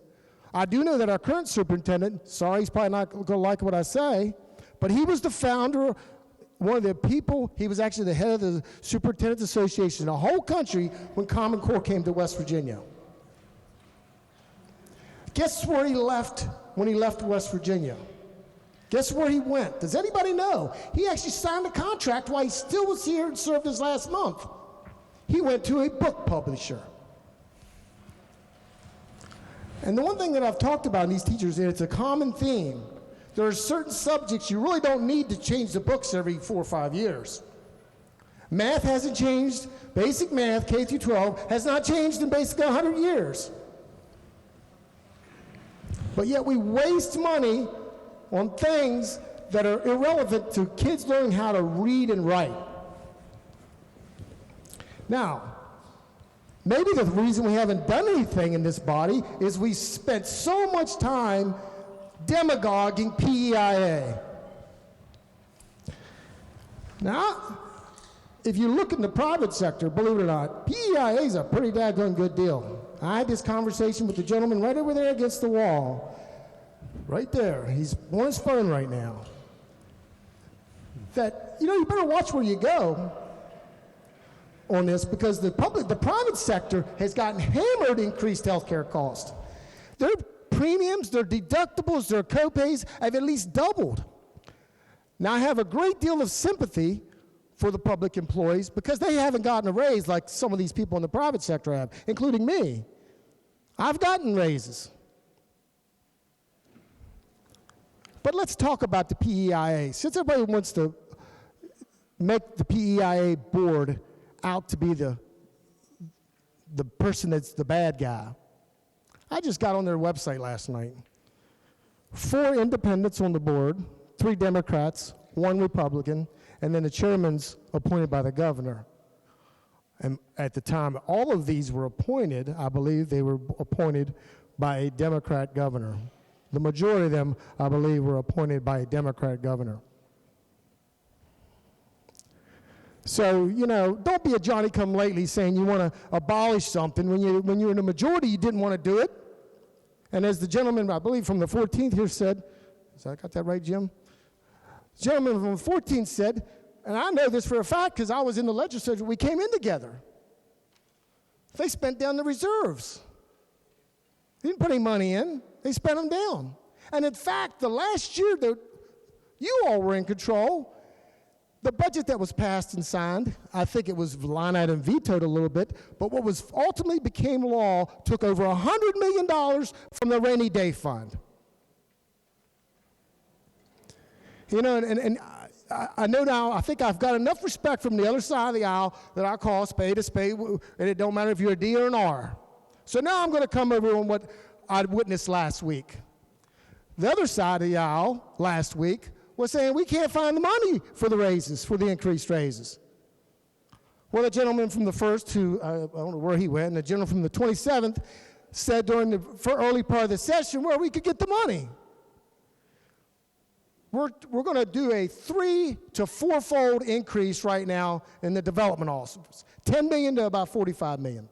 There's $35 million. Now, we could still give them $1 million. That'd be a 10% increase. That's more than the teachers are going to get. I can guarantee you that. But that still nets out you $34 million. The tourism goes from 6 to 20. That's $14 million. We can give them another $1 million. They still get more than a 10% increase, and you just netted out another $13 million. Now, the proposal that I understand that is before us and it passed out of finance, and that we're going to vote on. First of all, I have a really hard time reconciling the governor last year offering a 2% raise, and for some reason now we can only offer a 1% raise, even though we had a much worse budget crisis last year than we have this year. My understanding is, and maybe the chair of finance will shake his head in agreement, that the fix that we've offered up, that we voted as a resolution on yesterday, is going to cost about $30 million. $30 million. That's $30 million that the biggest thing about that $30 million is that benefit that goes to those employees, they don't pay taxes on. If we gave it to them in the form of a raise instead and left PEIA with the changes, they're going to have to pay taxes on it on a great large percentage of the raise. Whereas if we stick with the 2% raise, which raises the cost about $20 million, now we've ate up around $50 million of that other money that I said was a waste. So as the gentleman from Huntington talked about corporate welfare, that's what I believe it is. It's central planning, as the gentleman said. It's going to end up with some of it at the Greenbrier. We have a good plan that passed out of finance yesterday. And as long as the money is taken from the place that I've identified, and I've got a few others, by the way, there's a gentleman that just happens to want to fly from Morgantown to Charleston a lot. He spent over $1 million a year flying. And last session alone, he spent about $100,000 just flying to Charleston. I got all the facts. It's ridiculous. I can find you some more money, $3 to $5 million from the HEPC. We've got legislation right now that I know that some of the leadership is concerned about because the HEPC might come out and go, ooh, we can't have that. $3 to $5 million. Direct cost. That's not, you count when they're charging the institutions.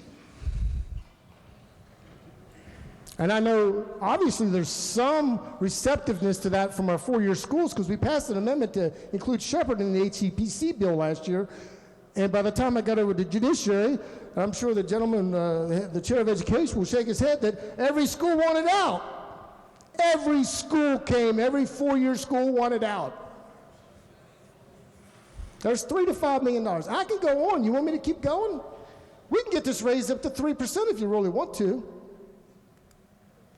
It's just a matter of priorities. And right now, nobody in this body, and that's why I voted for the gentleman's motion to discharge, nobody wants to abolish government in here except for maybe me and McGeehan. They talk that they do. They talk the good game. But the problem is, when Gordon Gee can just jump in his plane and fly down here in about 45 minutes instead of drive 2 hours.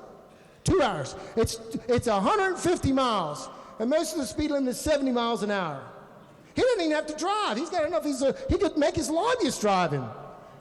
He's spending over WVU is spending over $500,000. You want to know who controls this state more than probably anybody? It sits up there in Morgantown.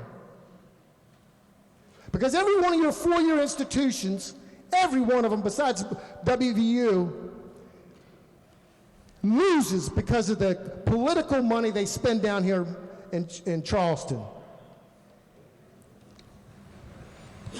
Nobody from Shepherd, nobody from Blue Ridge has the time or the money to run down to here to Charleston to lobby. So who gets all the money? And they blow it. I'm a graduate of WVU. I have a graduate degree there. Oh, by the way, do you want to know what fund that money comes out of? You want to really get torqued off if you're a parent out there listening? It comes out of the tuition fund. It's time for this legislature, and I don't care if you're a Democrat or Republican, to start doing something. Thank you. John for the 50th, Docket Computer. I'd like to ask unanimous consent that my friend from the 16th, the other Sean's remarks be printed in the appendix of the journal. The gentleman from the 20th, Docket Markham. Thank you, Mr. Speaker.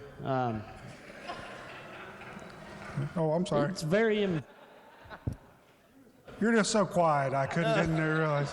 I didn't want to yell. I'm not If you just done again. weren't so shy and bashful, I And wouldn't miss also, it. my friend from Berkeley, I can't remember his district, 63rd, be printed in the appendix of the journal. Without objection, remarks be printed in the Journal. The lady from 51st, Doug Fritsch. Thank you, Mr. Speaker. The delegate from the 63rd said he had trouble reconciling the governor's proposal last year to give a 2% pay raise, and this year is only a 1% pay raise. I seem to recall also a lot of proposed tax increases that the governor proposed. And in addition, I'm not sure if last year's pay raise was exclusively for teachers or not. I don't know if it's also accurate about the plane, but that's for another day. Thank you. The president does raise a lot of money for the university and for the foundation and grants, et cetera, supplement a lot of things at WVU. Gentleman from 20th, Doug Markham. Thank you, Mr. Speaker. I can't echo anymore how much this legislature needs to get in gear. We need to get our priorities straight. We need to get moving. We need to do what's right and focus on jobs, PEIA, the important issues that are facing this state. I call to your attention what was put out yesterday from the West Virginia Coal Association. Why not coal? Question mark. While the West Virginia legislature is pulling out all the stops for Chinese investment in the natural gas industry, coal incentives have gotten little attention. Why not coal? Why not southern West Virginia? When are we going to end the north-south divide that I have preached to this body for years? It was fine in the 70s and 80s when coal powered this state, when coal built the stuff up north, when it built WVU, when it built other schools, when it built things in Berkeley County. It was all right when coal powered this state through the turbulent times and we had the budget. We didn't have the issues with the budget we have now. It was all right to take the coal severance dollars and spend them any way you wanted to in your districts up north, but yet we forget about southern West Virginia. We forget about the King Coal Highway. We forget about the jobs the people deserve. And yet we want to get up here and pass bills dealing with upholstery when we could get on board with our own Republican congressional delegation who is supporting bills in Congress to build the King Coal Highway, but yet this body cannot pass one bill to help them do so. It's sad. It's sad that we cannot even get on board with our own congressional leaders and build the King Coal Highway and pass the legislation that's needed. Ladies and gentlemen, 2 + 2 is always 4. But it seems anymore that 2 + 2 is equaling 3 out of this body. We don't have the right priorities. We're not coming out with the right outcomes. We're not doing what's important. We're not focusing on coal miners and coal jobs. We're not focusing on diversifying the economy. We're not focusing on helping Southern and West Virginia when they're down. You know, in the north-south divide that's in this body, focus on what's important. And let's pass a bill that's been pending for 3 years and build the King Coal Highway. Congress has put the money out there. They're ready. Yet we, as a body, will not do anything to build the King Coal Highway. It's a shame. You know, as we're talking about PEIA, we need to take a serious look where our priorities are. I was at a local restaurant over the weekend, and the lady came up to me, and she said, I work in the school system. She had to work as a waitress, a teacher working as a waitress for her second job. You know, there's some people in the other chamber that tell them to get a second job. Well, that's pitiful. That's shameful. And it shows where the priorities of this body lie. It's not with the people. It's not even with the coal industry anymore. This body's forgot about coal. Oh, well, gas is in my district. Let's move on. You know, come back and help Southern West Virginia. Help the coal miners. Let's put people back to work. You know, build the King Coal Highway, and let's put people back to work, diversifying the economy. All we need is this body to get on board, pass the bill that our congressional members have even shown they want. Mr. Speaker, let's get our priorities in line. Even the Coal Association sees that the priorities are wrong. Thank you. Lady from the 18th, Agassiz. Thank you, Mr. Speaker. I'll be very brief. I know that we're all tired of, hearing the rhetoric back and forth, but I just had to set a record straight. I've been always taught that beware of half the story. You may have gotten a hold of the wrong half. And I'm not sure what my colleague from District 16 was indicating, that a group of teachers came up from Cabell County to meet with a group of legislators, and a certain portion of us didn't show up, and I'm not sure if that was meant for us, but I just polled the 4 Republicans from Cabell County, and we never received an invitation, or I'm sure we would have been there. We keep hearing about our side of the aisle doesn't stand up for coal. We passed the Coal Safety Act that was opposed by the majority of the other party that saved millions and millions of dollars for the coal industry. We talk about this as a do-nothing legislature, and I'm going to hold up here, I printed off in just the time I've been here in 16 years. You got to keep in mind, 87 years, in the last 87 years, the other side of the aisle has had the majority for 83 of the 87 years. And just in the time I've been here in 16 years, these are the bills that passed that legislative body. These are two-sided. And I don't see the help for PEIA. I don't see major help for teachers or public employees who have withered on the vine to be last in the nation in their wages and pay. What I do see is the discussion of roadkill, making that legal. There was bills creating infant nurseries in our prisons so babies could be raised in prison, allowing motorcycle plates to be affixed vertically, bills relating to selling voter registration lists. And so when we talk about priorities, we've done a lot here in this West Virginia legislative body in the last 4 years to remove the barriers that have kept jobs out of our state for decade after decade after decade, while our young people have left this state for better opportunities. We've done civil justice reform, regulatory reform, making increased ethics in government. And we are making a difference. We've taken ourselves off the judicial hellhole in the last 4 years. We are making a difference. And when you want to point fingers, the saying goes, if one person points a finger at someone else, they should remember that 4 fingers are pointing back. Now, when we talked about the Republicans in the last 4 years have failed public employees and teachers, I will remind everyone that it wasn't the Republican legislature that passed a 25% legislative pay raise. 25% legislative pay raise. We didn't put up for a vote the judicial pay raise that include the Supreme Court justices, magistrate pay raises. So we talk about priorities. Don't point fingers, because 4 of them will be coming back. Thank you, Mr. Speaker. John for 50th, Caputo. Okay. If I could just, perhaps I maybe should say this, but just to keep in mind, I know all of us have very, very important things that we want to share. I would just say that for every time that we are here for an hour with these comments, those are important, but those are committees that have not had an opportunity to meet. And if we are interested in making sure that our legislation moves through this process, we need to keep that in mind. And certainly, I believe people have the right to make the comments they want to make, and that's what remarks for members are for. But I just would remind that the longer we go, those are committee hours that we're not going to be able to have in committee to deal with legislation. Gentleman from the 50th, Caputo. Thank you, Mr. Speaker. I'd just like to maybe end on a nice note, a note by Delegate Love. Today is Delegate Pushkin and Delegate Campbell's birthday. Would you please lead the House in happy birthday and maybe a little kumbaya? What do you think, huh? Pleasure. Happy birthday to you. Happy birthday to you. Happy birthday, Delegate Mike and Jeff. Happy birthday to you. Speak.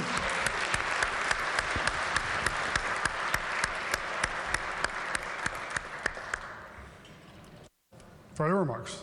Miscellaneous business. Gentleman from the 58th. Thank you, Mr. Speaker. Subject to announcements, I move the House adjourn until 11 a.m. tomorrow. Are there announcements? Gentleman from the 58th. Yes, thank you, Mr. Speaker. The Republicans will caucus at 2 o'clock today in the House chamber. Also, Mr. Speaker, another reminder that bill introductions, the last day is Tuesday next week, so your bills need to be into bill drafting by noon Friday this week.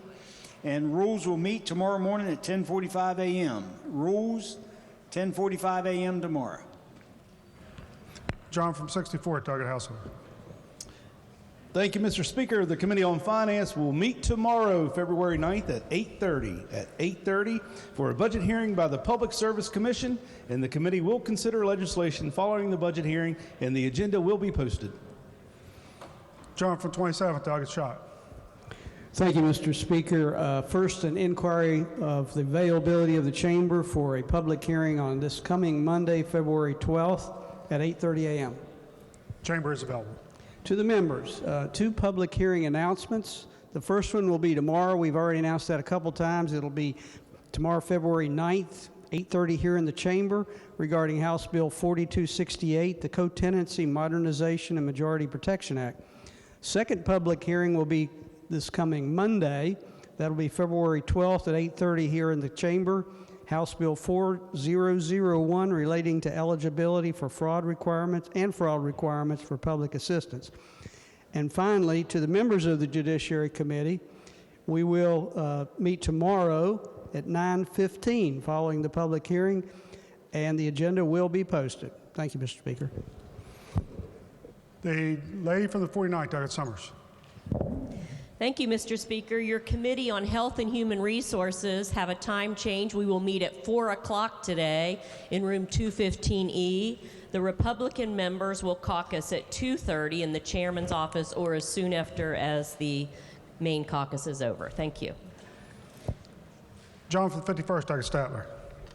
Thank you, Mr. Speaker. Your Committee on Education will meet Friday at 9 a.m. in the Education Committee room. The agenda is posted. John from the 48th, Target Hamrick. Thank you, Mr. Speaker. Your Committee on Government Organization will meet tomorrow, Friday, February 9th at 9 a.m. in the House Government Organization Committee Room 215E. The agenda is posted. The lady from the 32nd, Delegate Kessinger. Thank you, Mr. Speaker. Your Committee on the Prevention and Treatment of Substance Abuse will meet today at 3:30 p.m. in the Government Organization Room. John from 17th, Delegate Rohrbach. Thank you, Mr. Speaker. Your Committee on the Senior Citizens issue has been postponed till the 2:30 this afternoon in the Government Organization Committee Room. Thank you. John from 32nd, Delegate Fast. Thank you, Mr. Speaker. The Sub-Judiciary Committee on House Bill 4424 regarding who is required to file an ethics report will meet in the Judiciary Room in the morning, tomorrow, February 9, at 8:15 a.m. We do not expect this to be a long meeting. Thank you, Mr. Speaker. Lady from 16th, Delegate Miller. Thank you, Mr. Speaker. I'd like to request that the lady from the 18th comments are printed in the appendix of the journal, and I would also like to announce that I am taking reservations for the Speaker's dinner, which is Tuesday evening. No objection. Remarks from the lady from the 18th will be printed in the appendix of the journal. The gentleman from the 50th, Delegate Caputo. Thank you, Mr. Speaker. Democratic members of the House will caucus at 2 p.m. in room 252. Democrats will caucus at 2 p.m. in room 252. John from 3rd, Delegate Fluharty. Thank you, Mr. Speaker. Democratic members of House Judiciary will caucus at 8 a.m. in room 151 tomorrow. Thank you. Lady from the 50th, Delegate Longstreth. Thank you, Mr. Speaker. The Democrat members of the Health Committee will meet 20 minutes prior to the Health Committee at 4 o'clock, so we will meet in room 151 at about 3:30, 3:40. Thank you. Further announcements. If not, question for the House is a motion by the gentleman from 58th that the House stand adjourned until 11 a.m. tomorrow. All in favor will say aye. Those opposed, no. The ayes appear to have it. The ayes do have it. Declare the House adjourned until 11 a.m. tomorrow.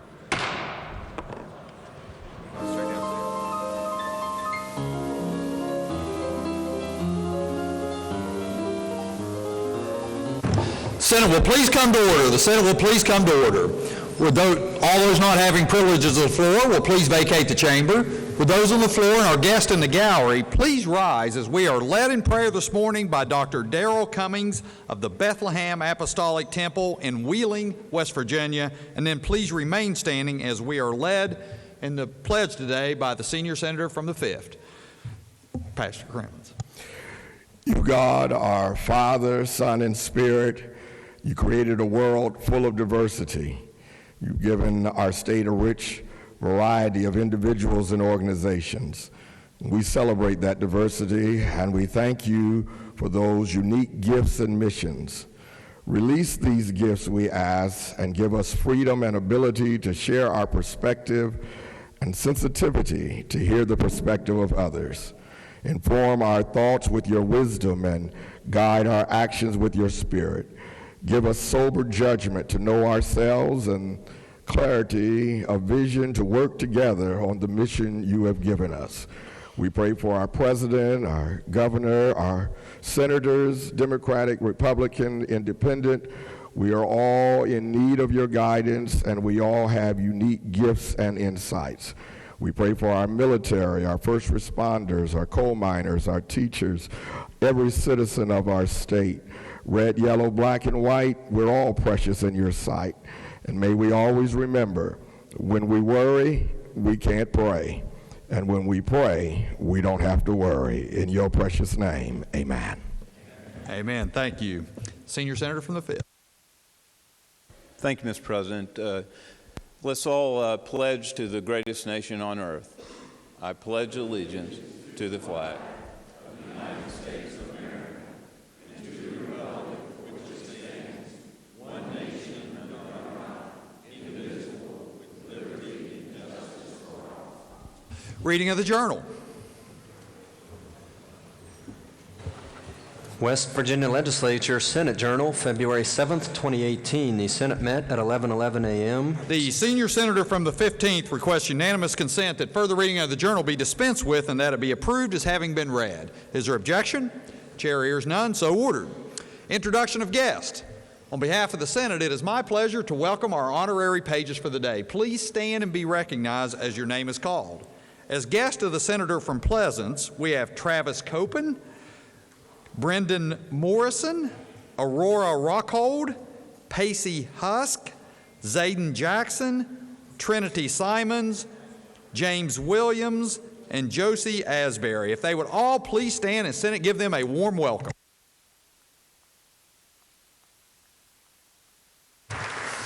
Further introductions, the senator from Ohio County. Thank you, Mr. President. It's my pleasure on behalf of the West Virginia Academy of Family Physicians to introduce our doc for the day. By way of Tip City, Ohio via Huntington, West Virginia, we have Dr. Andrew Ford. If he would stand, the Senate make him welcome. Further introductions, the senator from Monongalia County. Thank you, Mr. President. Ladies and gentlemen, today in the Capitol we have All Kinds Are Welcome Here Lobby Day. And with us in the gallery are folks from across the state representing All Kinds Are Welcome Here. If they'll please stand and let the Senate make them welcome.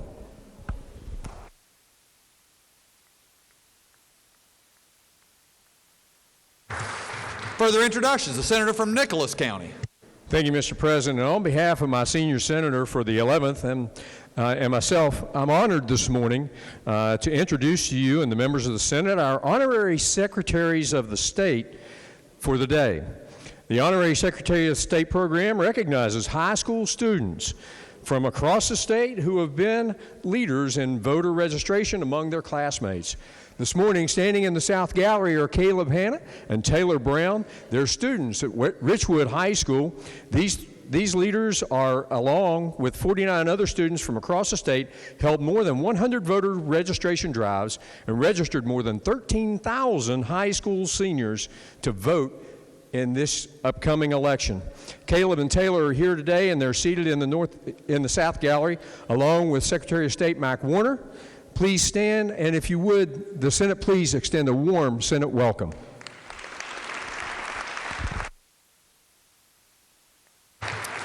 Senator from Wetzel County. Thank you, Mr. President. I'm very pleased today to have two members with us from the Tyler County Development Authority, the director, Mr. Eric Peters, and Jim McMullen, who have come down to discuss with us about the jug. Would the Senate please make them welcome? They're in the South Gallery.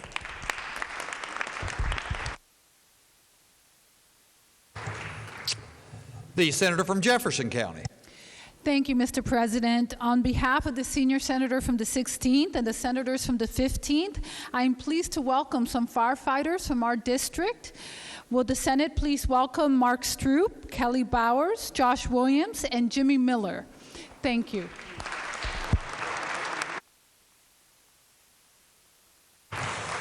The senior senator from the 6th.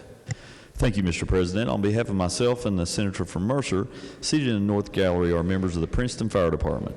Members of the International Association of Firefighters, we have Fire Chief Chad Bailey, Captain Keith Gano, and Lieutenant Charlie Croy. Thanks, gentlemen, for all you do in my district. Senate, will you please make them welcome?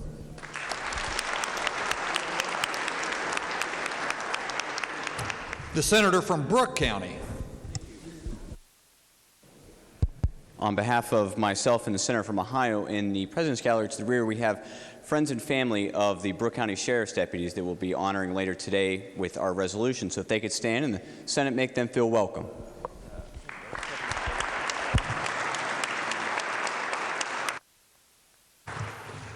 Further introductions? The senator from Greenbrier County. Thank you, Mr. President. I've got some friends from the O School who will be introduced later on today, but I'd also like the Senate to make welcome my friends from the Family Refuge Center, which serves Greenbrier, Summers, and Pocahontas counties. Will you all please stand so we can make you feel welcome?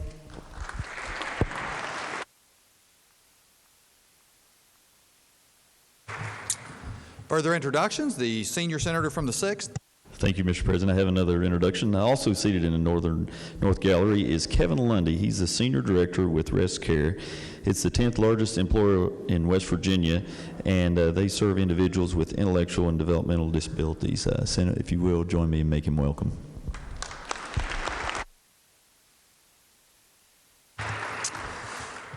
The chair has an additional announcement of a page. We have that we didn't get an opportunity to recognize Brooklyn Rude as a guest of the senator from the Pleasants County. If she would stand, the Senate make her welcome. Further introductions? Further introductions. Communications from the House. The Clerk of the House announced the passage by that body of engrossed committee substitute for House Bill 2654, expanding County Commission's ability to dispose of county or district property.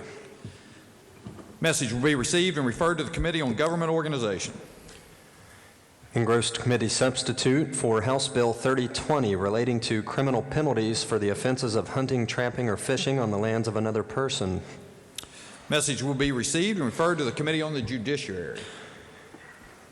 The Clerk of the House announced that the House has amended the Senate amendments, the title only as it relates to engrossed committee substitute for House Bill 4020, making technical corrections in the code when referencing Chapter 49.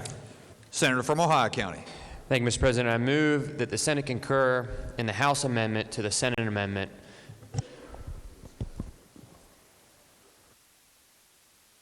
Senator from Ohio moves that the Senate concur in the House amendments to the Senate bill. All those in favor will say aye. Those opposed, no. The ayes appear to have it. The ayes do have it. I declare the motion adopted.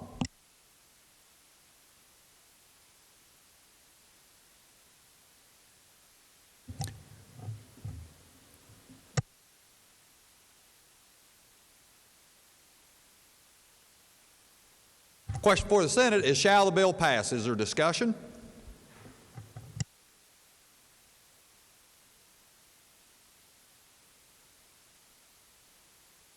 Senator from Ohio County.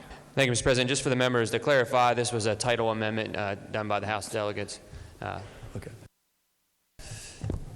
Further discussion? If not, question for the Senate, shall the bill pass? All those in favor will vote yea. Those opposed will vote nay. The clerk will prepare the machine.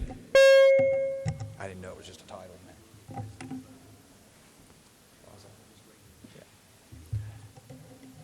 Has every member voted? Has every member voted? So the clerk will close the machine and ascertain the results. On this question, there being 30 yeas, 0 nays, 4 absent and not voting, more than a majority of those present and voting having voted in the affirmative, I declare the bill passed. Clerk will communicate the action of the Senate to the House. Further House messages? Yes, sir. Engrossed committee substitute for House Bill 4156, establishing the qualifications of full and part-time nursing school faculty members. Message will be received and referred to the Committee on Health and Human Resources. Engrossed committee substitute for House Bill 4175, preventing requirement that an advanced practice registered nurse participate in a collaborative relationship to obtain payment.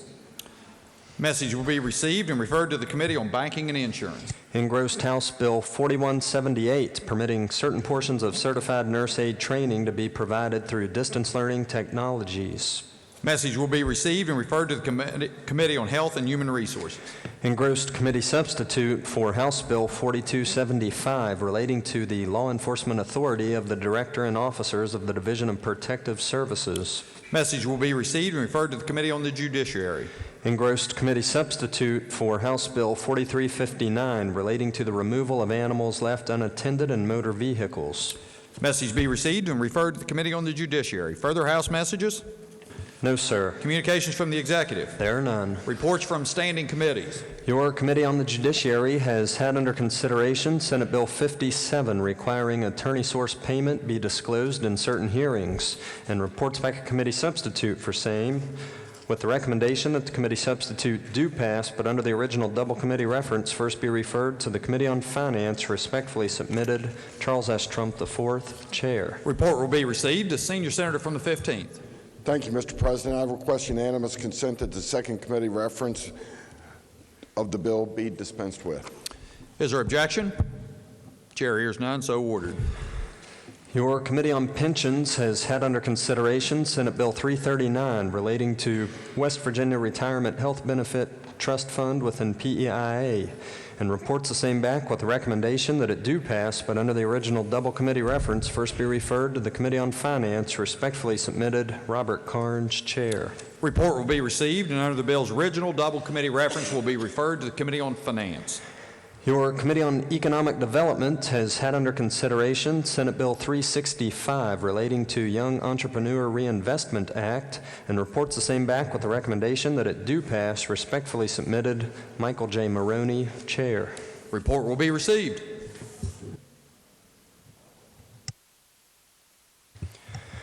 Your Committee on Agriculture and Rural Development has had under consideration Senate Bill 375 relating to farmers markets, and reports back a committee substitute for same, and Senate Bill 446 relating to agritourism, and reports back a committee substitute for same, with the recommendation that the two committee substitutes do pass. Respectfully submitted, Dave Seipolt, Chair. The reports will be received. Your Committee on the Judiciary has had under consideration Senate Bill 415 permitting wagering on certain professional or collegiate sports events authorized as West Virginia Lottery sports wagering activities, and reports back a committee substitute for same, with the recommendation that the committee substitute do pass, but under the original double committee reference, first be referred to the Committee on Finance. Respectfully submitted, Charles S. Trump IV, Chair. Report will be received, and under the bill's original double committee reference will be referred to the Committee on Finance. Your Committee on the Workforce has had under consideration Senate Bill 474 requiring that certain documents filed pursuant to West Virginia Jobs Act, which includes records of wages, be considered confidential, and reports back a committee substitute for same,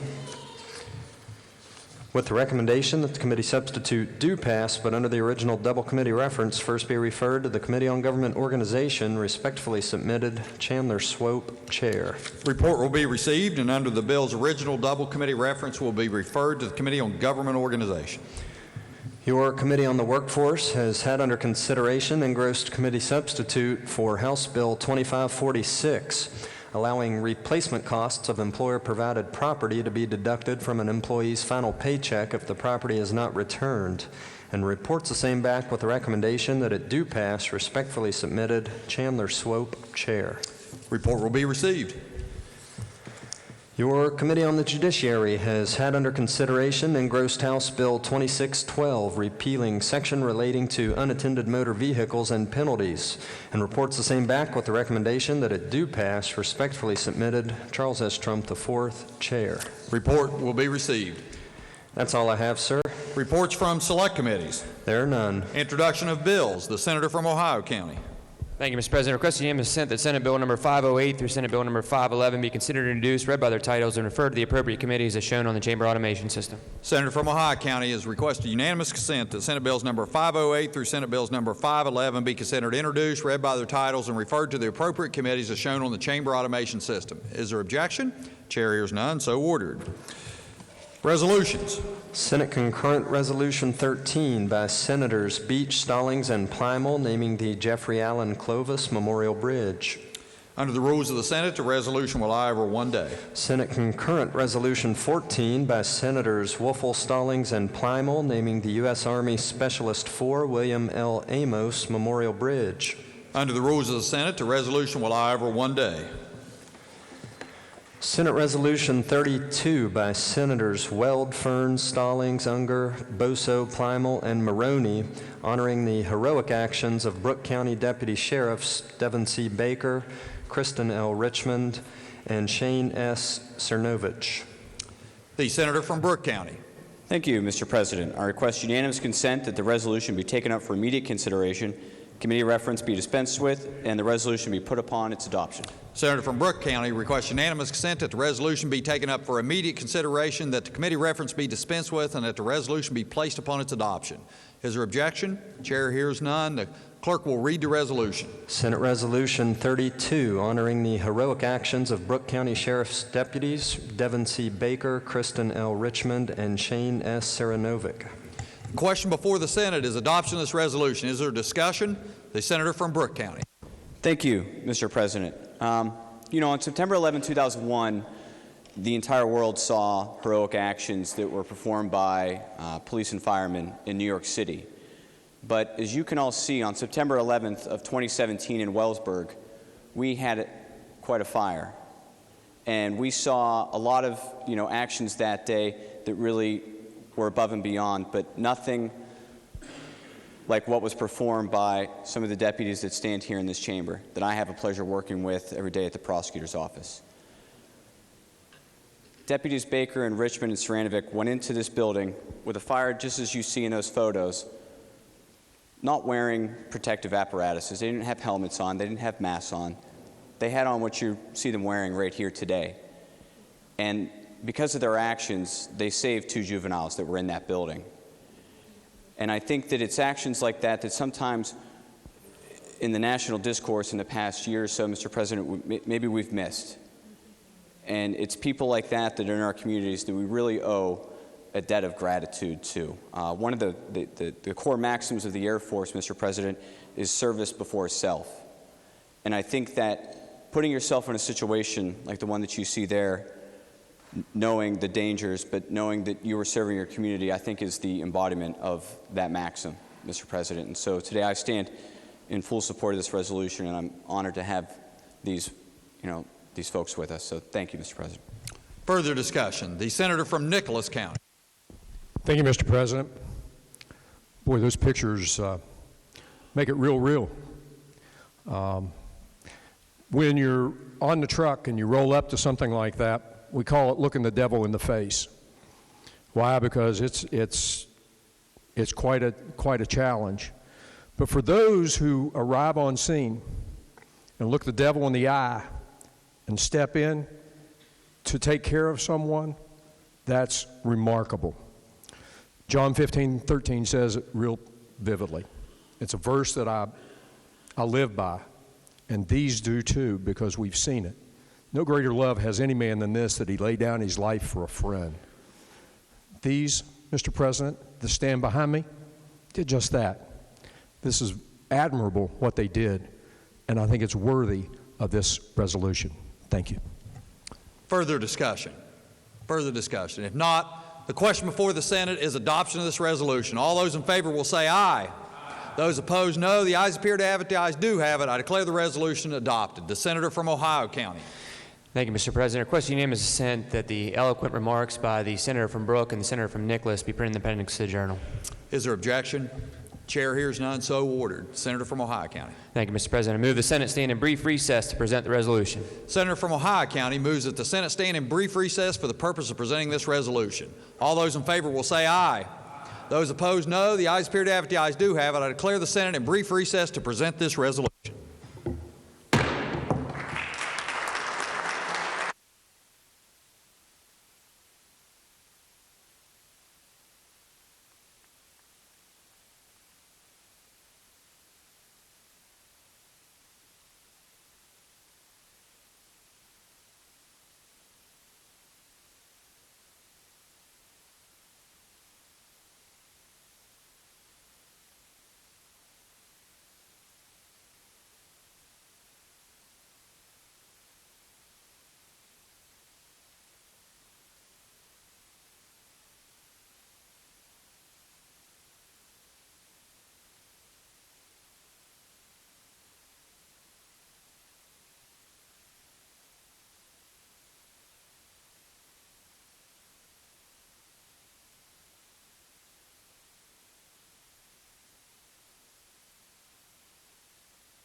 Senate will please come to order. Senate will please come to order. Further resolutions?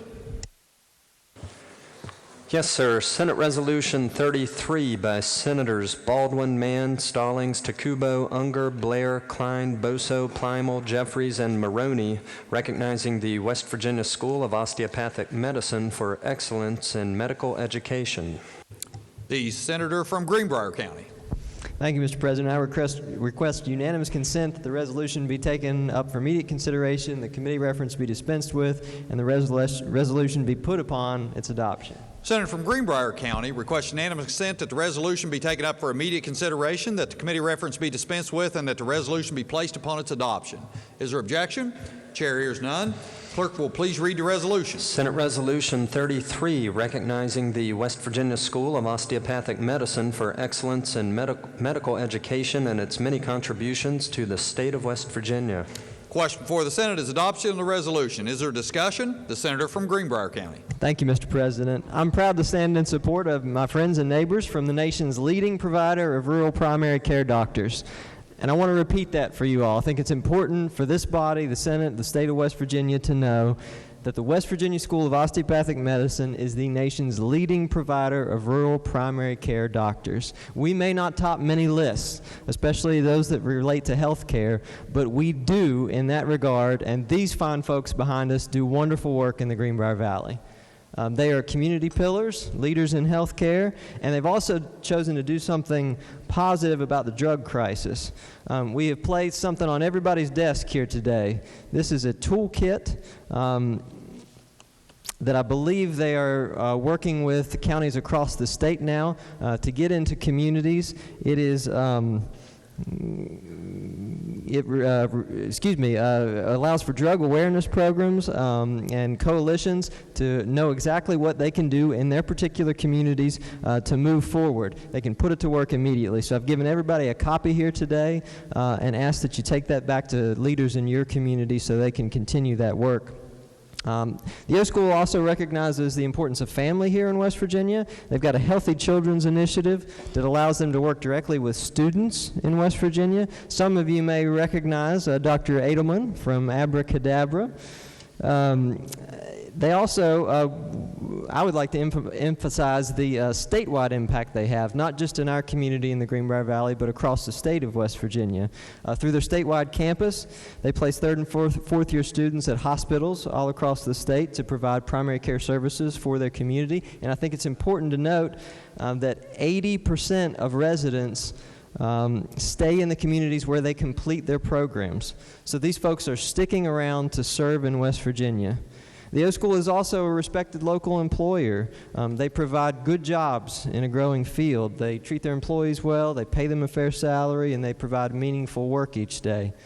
Last but certainly not least, I would like to take just a moment to recognize Dr. Edelman as he will be completing his tenure as president this year. And I'd also like to recognize Dr. Jim Nimitz, who has been selected by the board as the incoming president of the O School. So, Mr. President, I'd like to present to you President-elect and outgoing president. These are leaders, the world's leading provider of rural primary health care docs right here in West Virginia. Thank you. Further discussion? Junior Senator from the 17th. Thank you, Mr. President. I just want to echo the sentiments of my fellow senator from Greenbrier and just say, again, that so proud to be an alum of what these guys afforded for me, my family, but not just for me. I think probably every person in this body, either directly or indirectly, has been touched by a DO or a graduate from this school. And you talk about guys that get it right, just want to highlight 19 consecutive years at the top of the list when you look at the U.S. News and World Report. So they're not just doing it once, they're doing it repeatedly over and over and over, doing it great. If you guys get a chance, I would just like to mention, they have these annual reports out on the flyers. If you get a chance, go through that because it is absolutely packed. It would be worth your while to grab one of these, leaf through it. And I've heard time and time again that all of us have a twin out there somewhere. So if you turn to page 34, that is not our majority leader graduating from the O School, but boy, it sure, I think, may be his twin there in a pair of sunglasses. on page 34. But again, I support the resolution and proud to have him here. Thank you, Mr. President. Further discussion? Further discussion? Not. The question before the Senate is adoption of the resolution. All those in favor will say aye. Those opposed, no. The ayes appear to have it. The ayes do have it. Declare the resolution adopted. Senator from Ohio County. Thank you, Mr. President. Request unanimous consent. The remarks by the senator from Greenbrier and the junior senator from the 17th be printed in the appendix of the journal. Is there objection? Chair hears none, so ordered. Senator from Ohio County. Thank you, Mr. President. I move the Senate stand in brief recess to present the resolution. Senator from Ohio County moves that the Senate stand in brief recess for the purpose of presenting this resolution. All those in favor will say aye. Those opposed, no. The ayes appear to have it. The ayes do have it. Declare the resolution, or declare the Senate in brief recess to present the resolution.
Senate will come to order. The Senate will come to order. Further resolutions?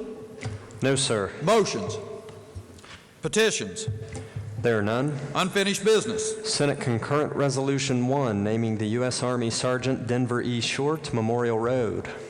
Question before Senate is adoption of the resolution.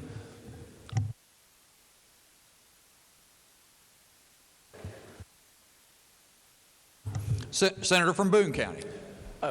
Thank you, Mr. President. On behalf of the senator from Logan, I'm very pleased to rise in support of this resolution. If you've been able to read this resolution, it's obvious that this sergeant was quite a hero and quite a warrior in World War II. He was wounded some 3 different times, Denver Short was. and received 4 Purple Hearts, Oak Leaf Cluster. He was in Normandy as well as Operation Market Garden, was wounded 3 times, as I mentioned. He was in the original Band of Brothers with the Bravo Company, 506 Parachute Infantry Regiment, 101st Airborne Division. And he lived after spending a lot of time in the hospital and was able to come back to Logan area, and was a quiet, humble husband and devout Christian and a true American hero, and I urge adoption. Further discussion? Further discussion? If not, the question before the Senate is adoption of resolution. All those in favor will say aye. Aye. Those opposed, no. The ayes appear to have it. The ayes do have it. I declare the resolution adopted. Clerk will communicate the action of the Senate to the House. Senate Concurrent Resolution 12, naming the U.S. Army Specialist 4 Darrell Gregory Triplett Memorial Bridge. Resolution will be referred to the Committee on Transportation and Infrastructure. Further unfinished, the Senior Senator from the 5th. Request unanimous consent that the remarks by the Senator from Boone be placed in the appendix to the Journal. Is there objection? Chair hears none, so ordered. Further unfinished business? No, sir. Bills on 3rd reading? There are none. Bills on 2nd reading? Senate Bill 78, continuing personal income tax adjustment for certain retirees. 2nd reading of the bill.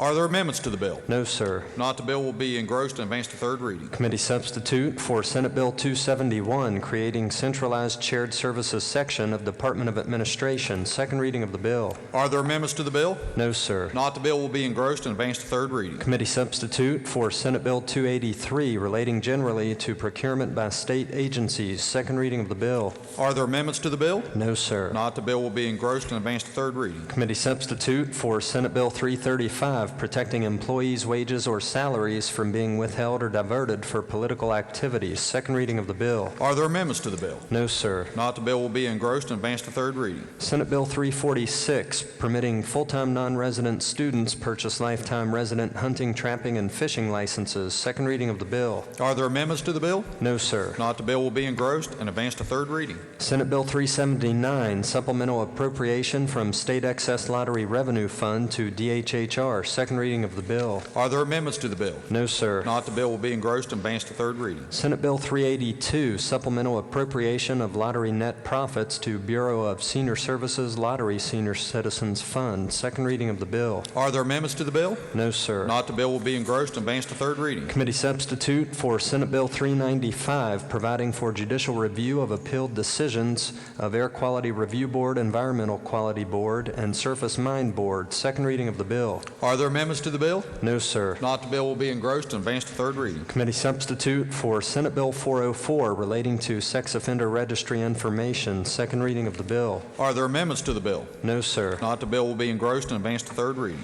Committee substitute for Senate Joint Resolution 12, no constitutional right to abortion amendment. 2nd reading of the resolution. Are there amendments to the resolution? Yes, sir. Senator Palumbo moved to amend the resolution on page 1. The Senior Senator from the 17th. Thank you, Mr. President. I ask unanimous consent to explain the amendment in lieu of having it read. Is there objection? Chair hears none. The Senator may proceed. Thank you, Mr. President. This amendment is fairly simple. It would just add a proviso to the amendment, which would say that provided that this Constitution secures and protects a right to abortion for a woman who is a victim of incest or rape resulting in pregnancy, or if the abortion is medically necessary to save the life of the woman.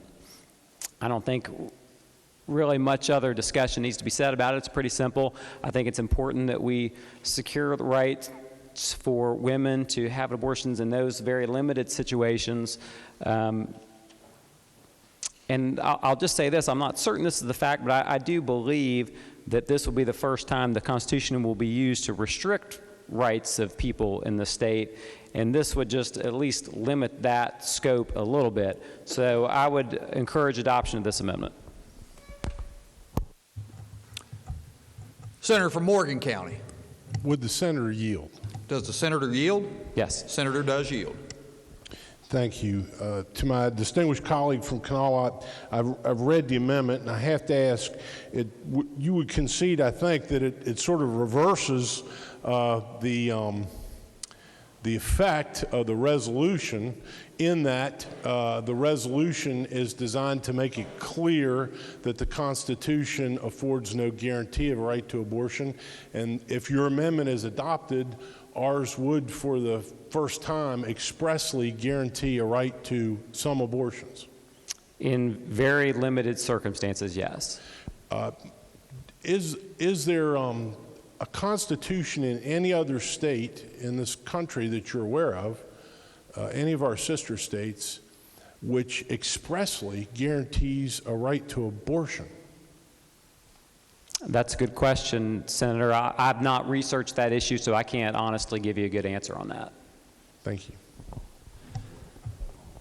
The senator from Morgan County wishes to speak to the amendment. Yes, Mr. President. Senator may proceed. Thank you, Mr. President. I rise in opposition to the gentleman's amendment and I offer a couple of different reasons and arguments.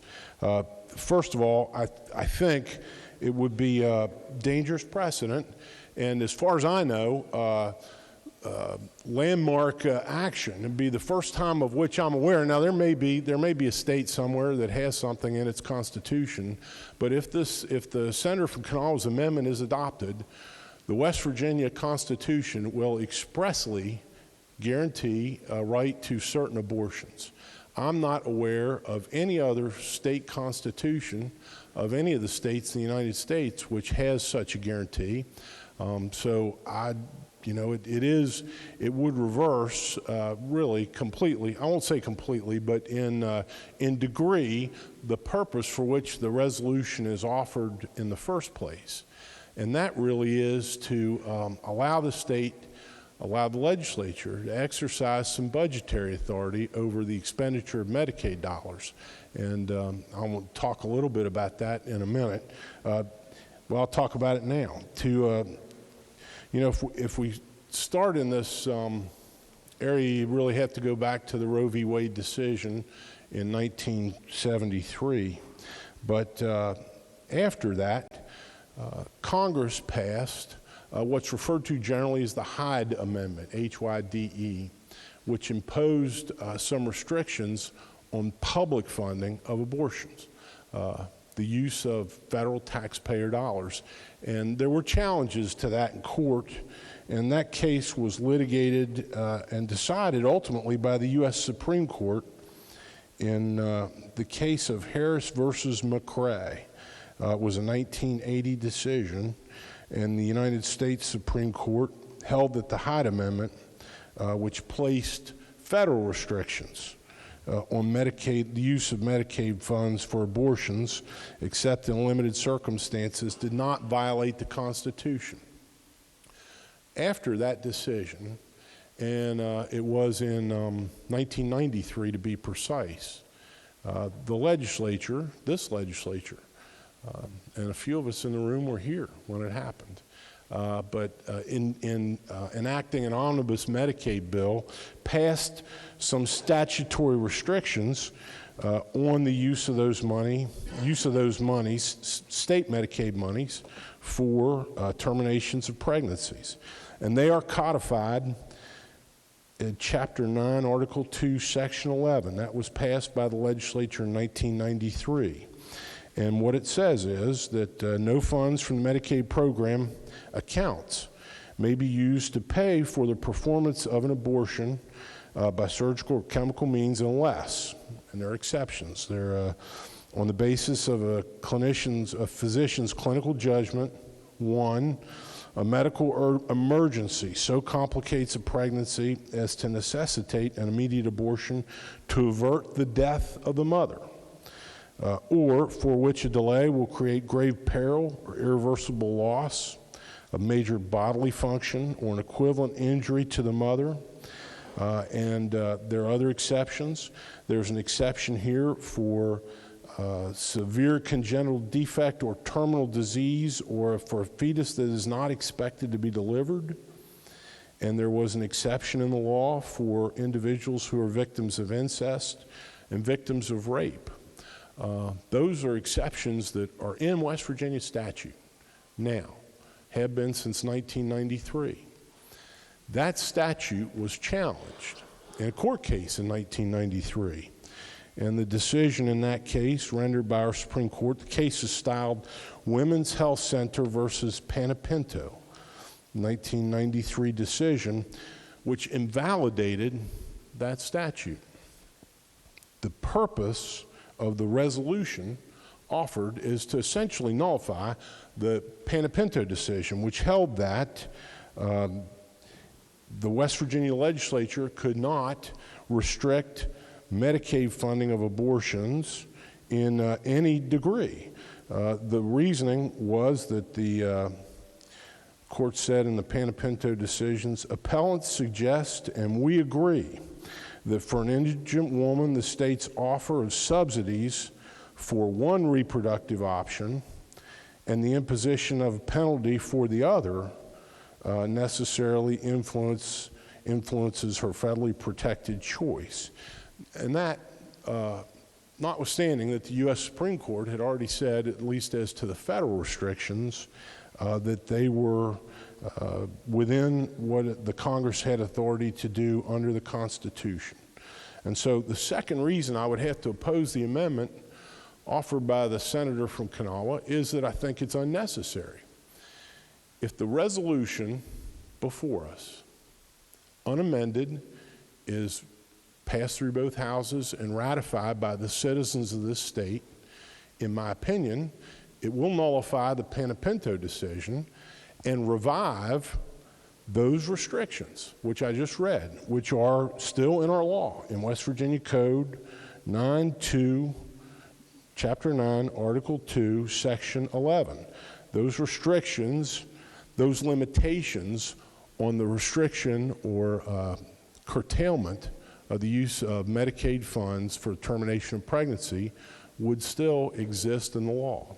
So I think the senator's amendment in that sense is unnecessary. And I would go back to my first statement. I think it would be the first time I know of where an express right to abortion is codified in a constitution of a state. And so I would urge rejection of the senator's amendment. Further discussion? Further discussion? The senator from Harrison County. Thank you, Mr. President. I rise in support of the gentleman's amendment.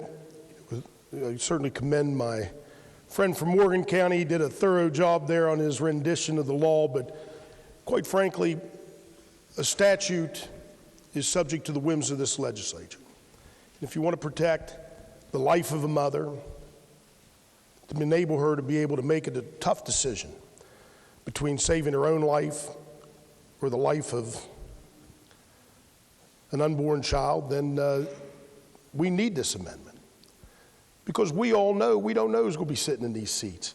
They could actually be somebody who would want to rid this state of that mother's ability and her family's ability to save her life. So if you want to take that risk, vote this down. You want to take that risk of watching that statute disappear in the next session, vote it down. But if you're not playing politics, and we are playing politics here, we all know that. But if we're not playing politics, then we have to apply some common sense. And the common sense tells us that we cannot ignore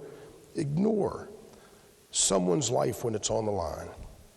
The rape and incest provisions that are in this amendment, you know, I've never been subject to either one of those. Neither is any of the males in this body.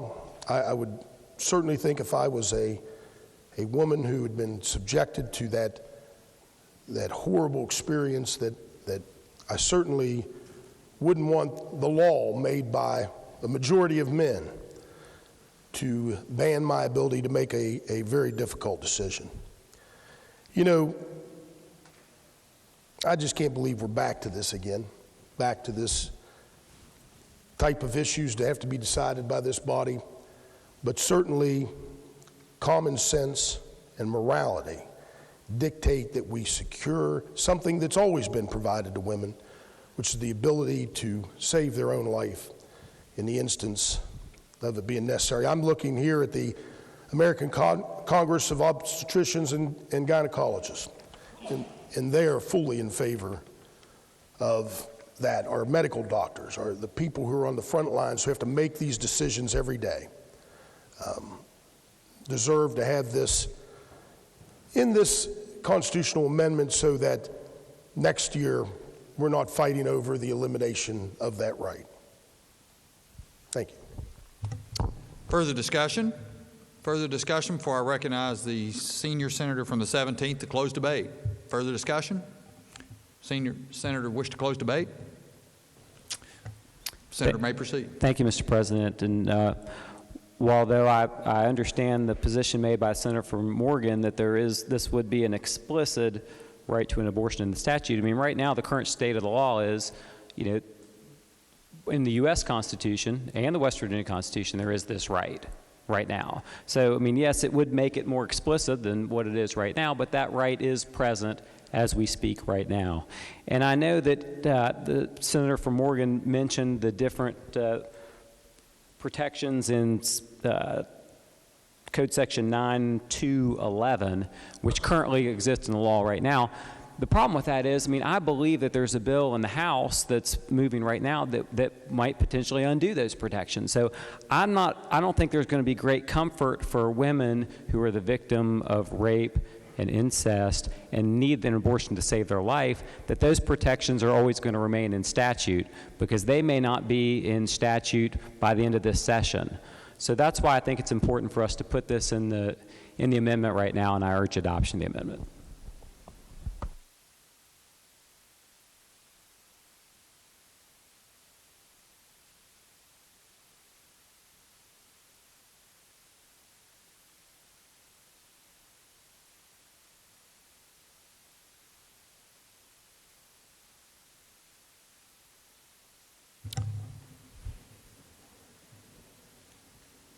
Question for the Senate is adoption of the amendment as offered by the senior senator from the 17th. Roll call has been demanded. Is the demand sustained? Demand is sustained. All those in favor of the senators from the 17th amendment will vote yea. Those opposed will vote nay. The clerk will prepare the machine.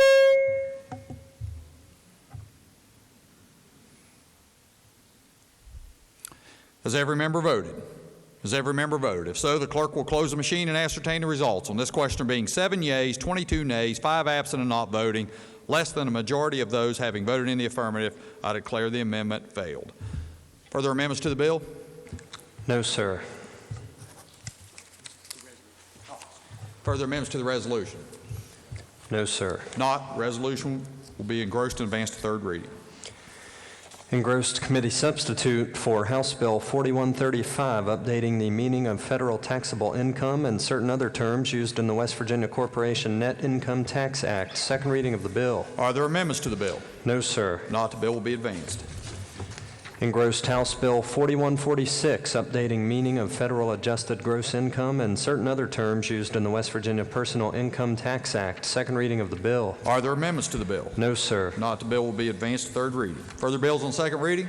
No, sir. Bills on first reading. Senator from Ohio County. Mr. President, I request unanimous consent that all bills on first reading be considered as having been read and advanced to second reading. Is there objection? Chair hears none, so ordered. Introduction of guest. Remarks by the senator from Pleasants County. Thank you, Mr. President. I'm not sure what gallery that they're in, but there's teachers from Work County who accompanied our pages today, and I'd like to read their name and make them welcome if they're in the gallery. Ryan King, Amy Bevel, Hagen Root, Brandy Johns, and Bonnie Sands. Please make them welcome if they're in there.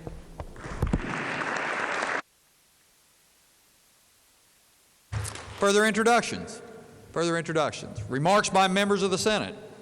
Remarks by members of the Senate. Miscellaneous business. Oh, the senator from Ohio County. Bob stood up. Thank you, Mr. President. Requesting unanimous consent that leave of absence for the day be granted to the senator from Marion, the senator from Logan, the senior senator from the 16th, and the senator from Raleigh. Is there objection? Chair hears none, so ordered. Senator from Ohio County. Thank you, Mr. President. Subject to announcements, I move the Senate stand adjourned until tomorrow at 11 a.m. Are there announcements? The senior senator from the 15th. Thank you, Mr. President. Your Committee on Finance will return from recess at 3 p.m., and then we will continue with the agenda that was scheduled for the 3 p.m. meeting today.